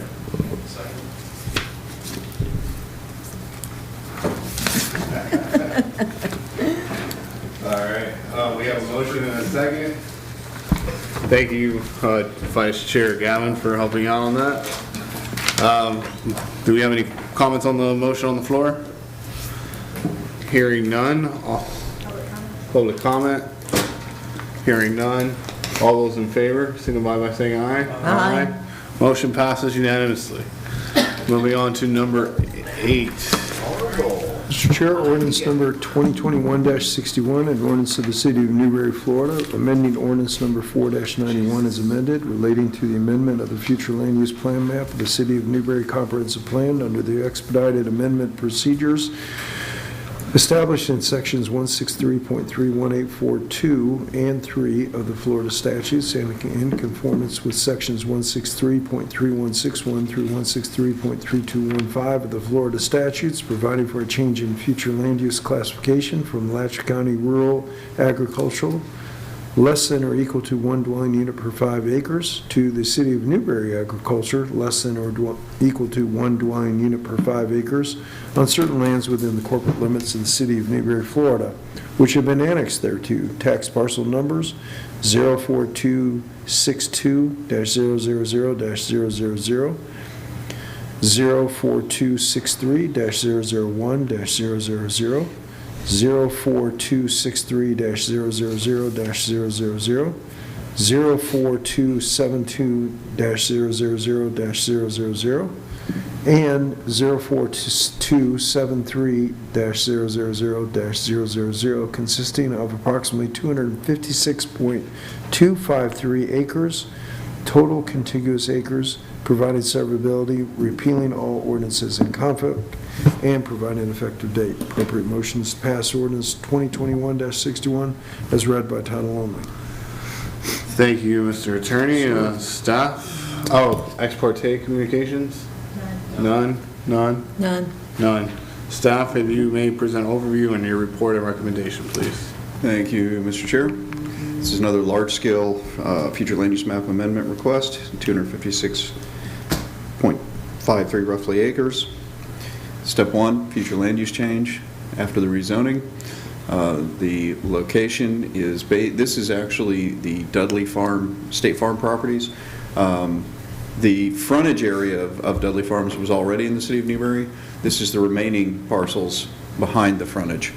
It puts the entirety of Dudley Farm in the City of Newberry. Yes. Sorry. Just a little plug, if you haven't been out there yet, it's really worth the time. It's an awesome place. It's really cool. So staff's recommendation is to recommend approval.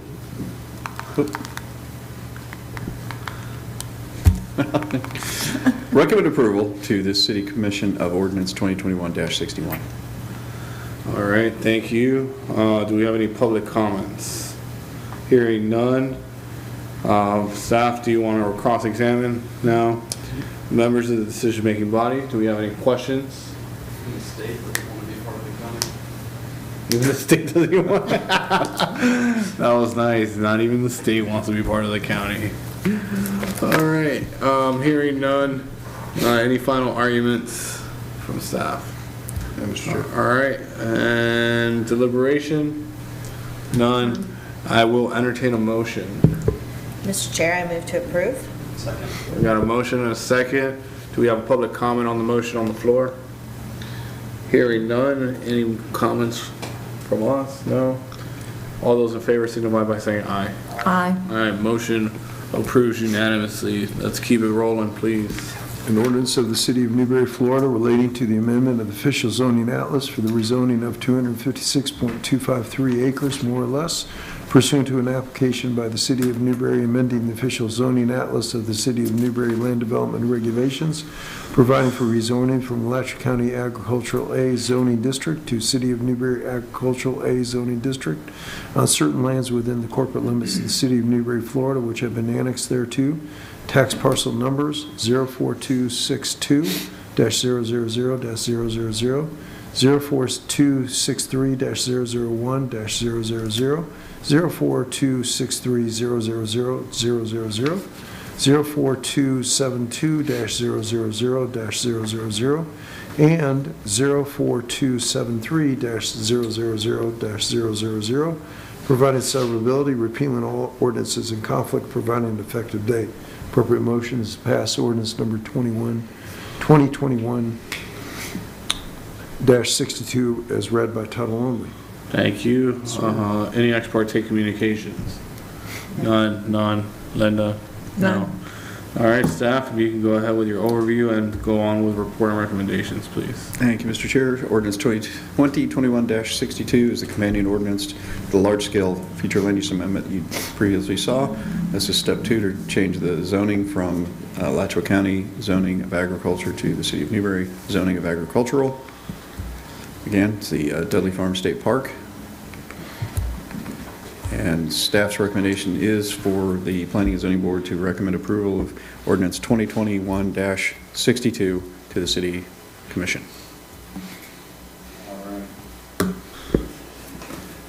Do we have any public comment on the motion on the floor? I mean, on the motion on the floor, on the staff overview. Hearing none.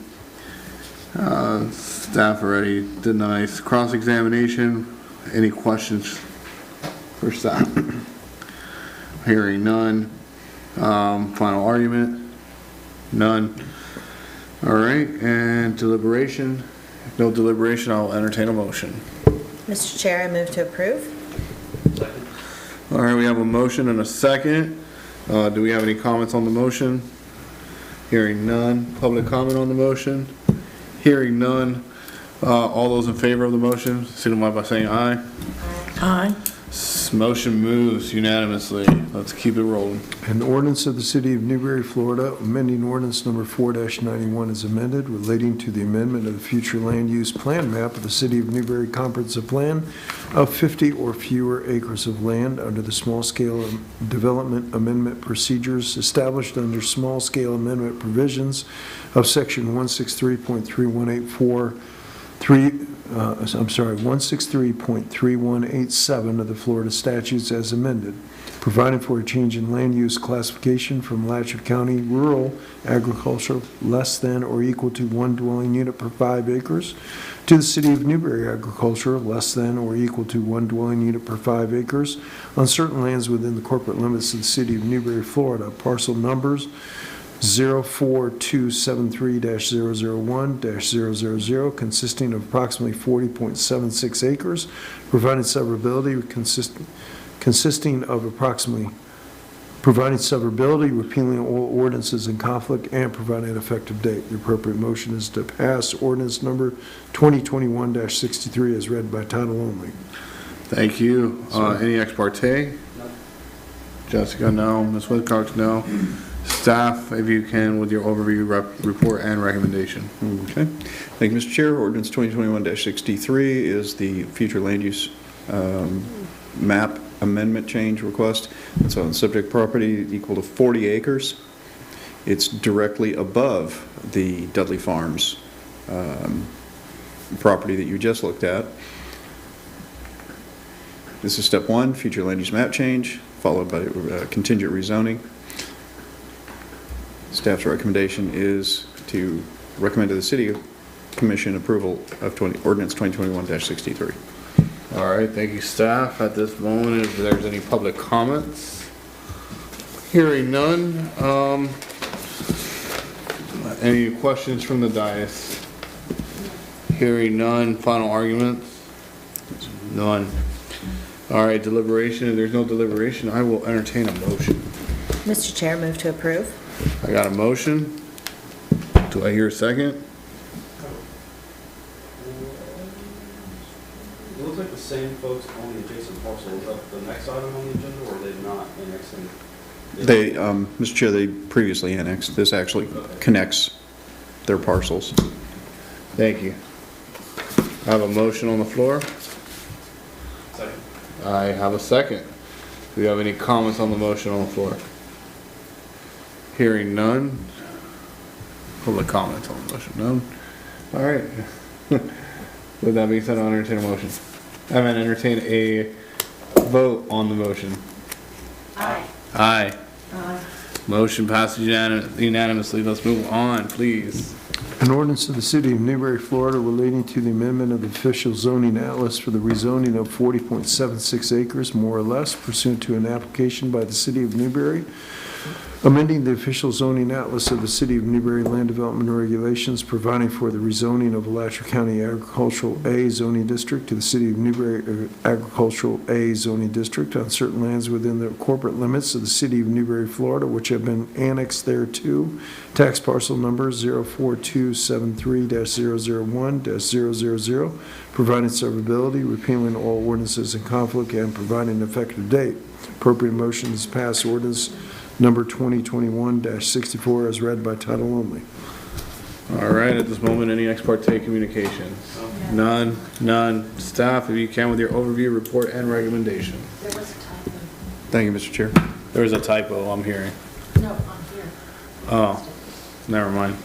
Go They ahead. fixed it before we could see it. That's why we love the City of Newberry. Put it on our Okay, feet. ordinance 2021-64 is a companion ordinance changing the zoning from Alachua County Agriculture to the City of Newberry Agricultural on the same 40-acre parcel. This is step 2 in the process after annexation. Where did that come from? Skip it. Staff's recommendation to the city is to approve ordinance 2021-64 to the City Commission. All right, thank you, staff. Do we have any public comments? Hearing none. Did you have any final arguments? None. Mr. Chair. All right. Oh, did we want to deliberate? I'm sorry. Before. Yeah. And I said hearing none, and I was like, did you want to have? I skipped our deliberations. None. All right. Well, if I don't have any deliberations, I will entertain a motion. Second. Got a motion, so moved. Then do we have any questions on the motion on the floor? Public comments on the motion on the floor. All right, can we vote on the motion? Aye. Aye. Motion passes unanimously. Next item. An ordinance of the City of Newberry, Florida, amending the ordinance number 4-91 as amended, relating to the amendment of the future land use plan map of the City of Newberry comprehensive plan of 50 or fewer acres of land under the small-scale development amendment procedures established under the small-scale amendment provisions of Section 163.3187 of the Florida statutes as amended, providing for a change in land use classification from Alachua County Rural Agricultural less than or equal to 1 dwelling unit per 5 acres, to the City of Newberry Agriculture, less than or equal to 1 dwelling unit per 5 acres on certain lands within the corporate limits of the City of Newberry, Florida. Tax parcel numbers 02696-010-007, consisting of approximately 5.06 acres, providing severability, repealing all ordinances in conflict, providing an effective date.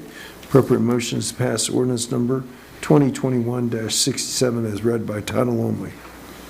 All right, thank you. Do we have any ex parte communications? Thank you. No.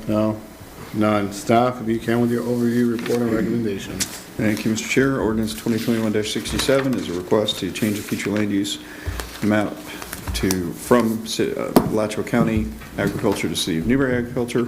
It's on slightly over 5 acres down across the street from the Watermelon Pond Wildlife Management Area.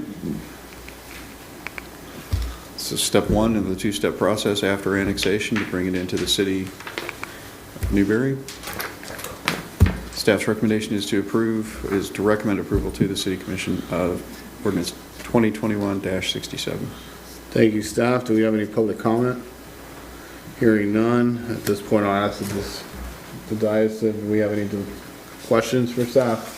I have a question, Brian. How far down to Park do we go? Off of what I call Bronson Road, but is that where you're talking about, off of Bronson Road?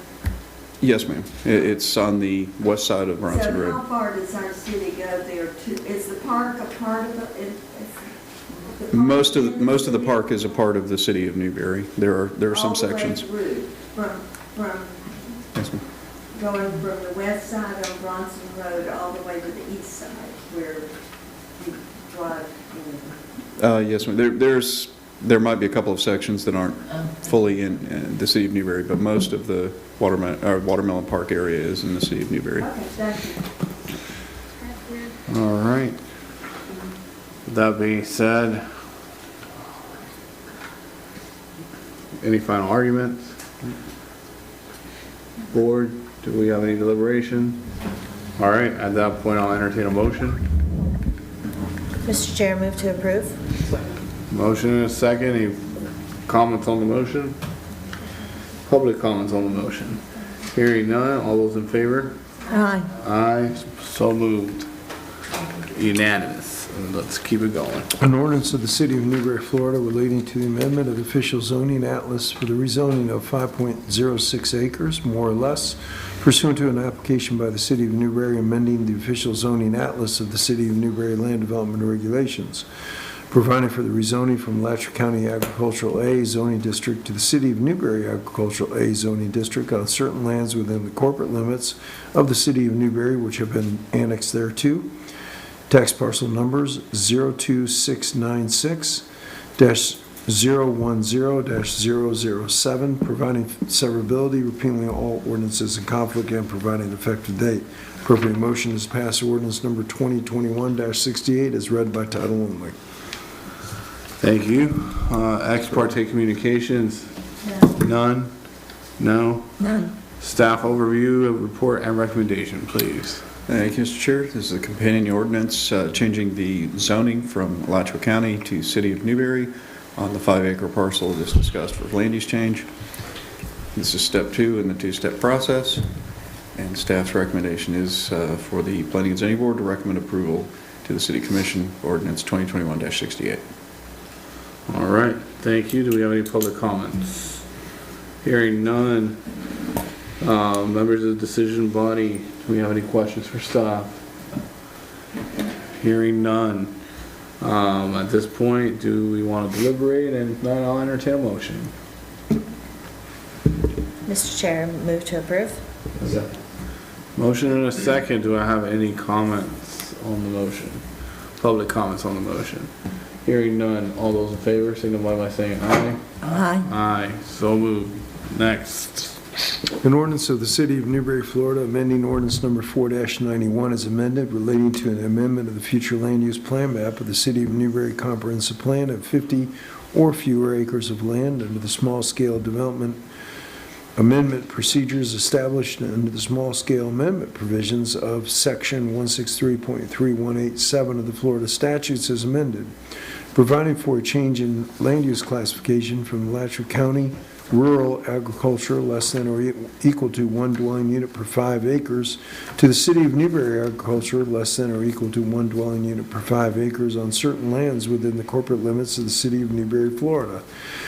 Tax parcel numbers 01925-009-000 and 01925-009-001, consisting of approximately 12.26 contiguous acres, providing severability, repealing all ordinances in conflict, and providing an effective date.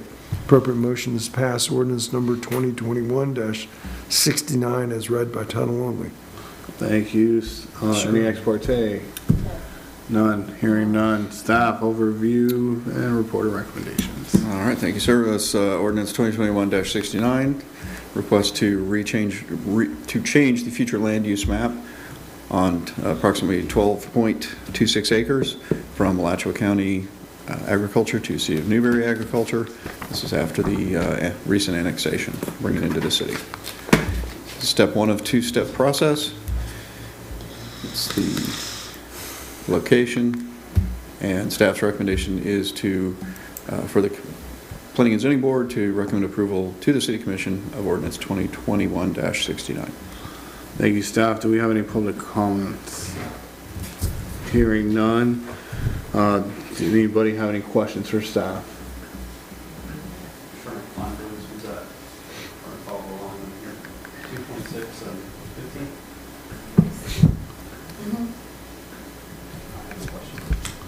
All right, hearing no questions.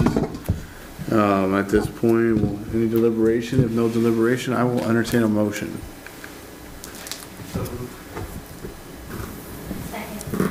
I have a motion and a second. Any questions on the motion on the floor? Any public comments on the motion on the floor? Hearing none. All those in favor of the motion, signify by saying aye. Aye. Aye, motion passes unanimous. All right, here we go. Last one.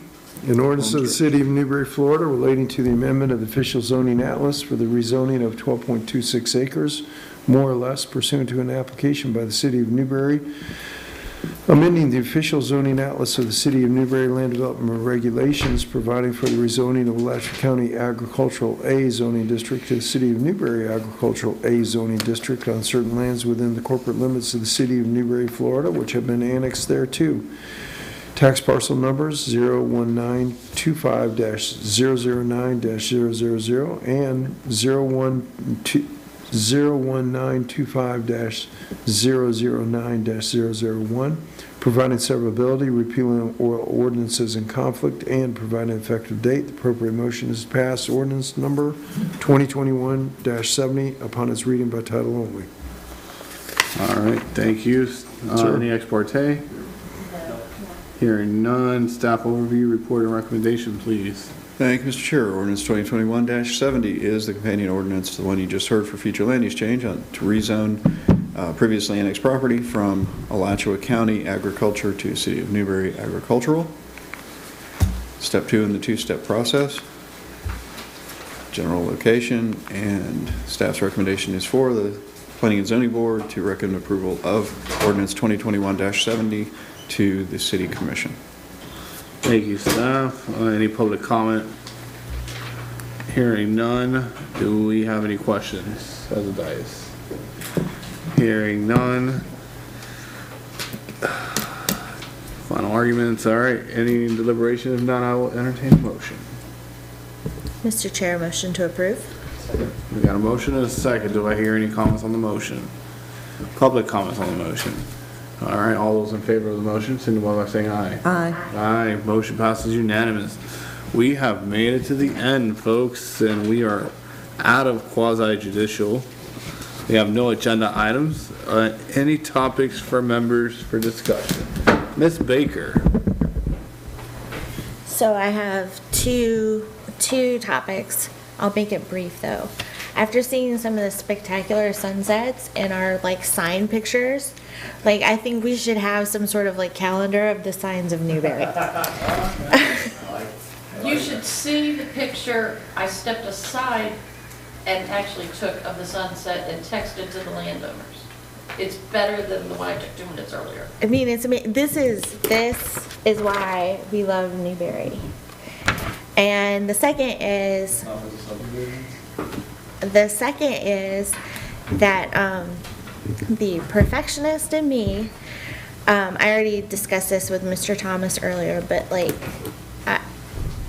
we usually get these on Thursday. We got them on Saturday this time due to many circumstances, but this is a lot to read and read well in a couple of days. And I think we need to discuss either how to break it up or perhaps when we have a lot of stuff, having a second meeting so that we are not derelict in our duty and have an opportunity to read these packets well.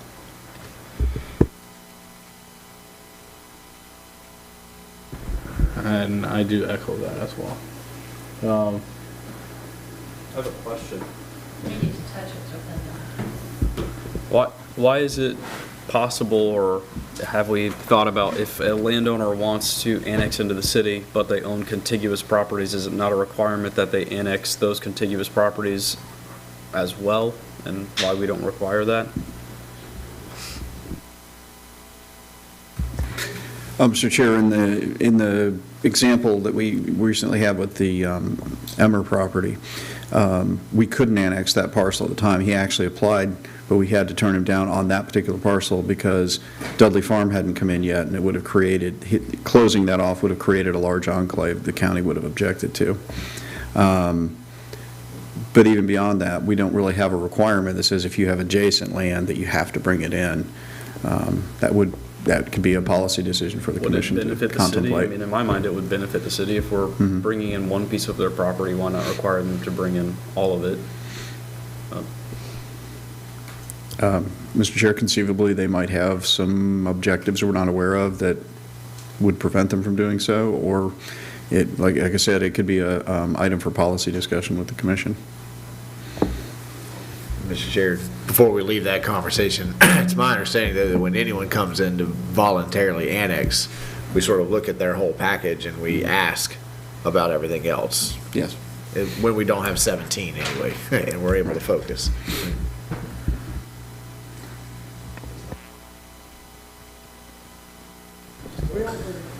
I have a couple. You want to go first? You want me to go first? No, go ahead. I had one announcement. There's a play opening on Friday at the Hippodrome that has to do with the Newberry lynchings that occurred. The Committee on Truth and Reconciliation has been working with the professor at UF who received a grant, and so we're really excited about this play. They're bringing in actors from all over the world. I don't know, all over America. Might be getting a little bit big there. But the show will open on Friday at 7:30, and then there's a 7:30 show on Saturday. I think a 7:30 show on Sunday, and then there's two more later in the week. I've posted about it on a flyer that's doing a much better job of giving you at least a link to go get the times to go do it. And I got off the phone with the producer director. They are donating the proceeds back to the Truth and Reconciliation Committee, and that committee will then make a decision about how to expend those funds. So it's an exciting thing. So would invite everybody to go down to the Hippodrome.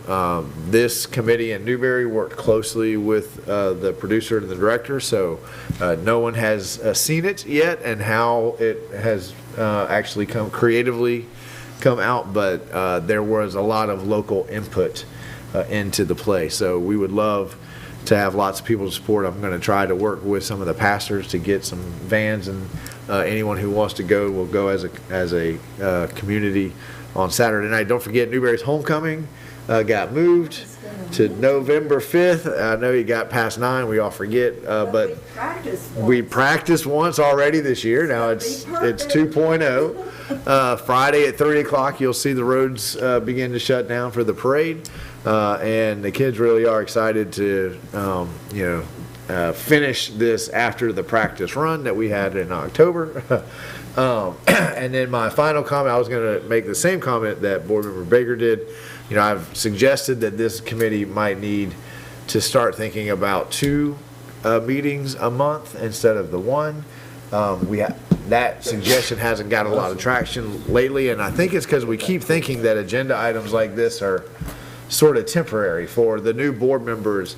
It didn't used to be like this. 3 or 4 years ago, you'd come to a P&Z, there'd be 1 or 2 items. It was kind of easy. Now there's 17 quasi-judicials. We've cut down a whole forest to print them off. And I don't see. That's where all the trees went. I don't. All your oaks are sitting here. They are. They're right here. I don't know that it has to be a forever move. I think we could call it at halfway through a month and say, hey, there's a lot coming. We think next month would be better served with 2 meetings. I agree. Where you do 8 quasi-judicials per meeting.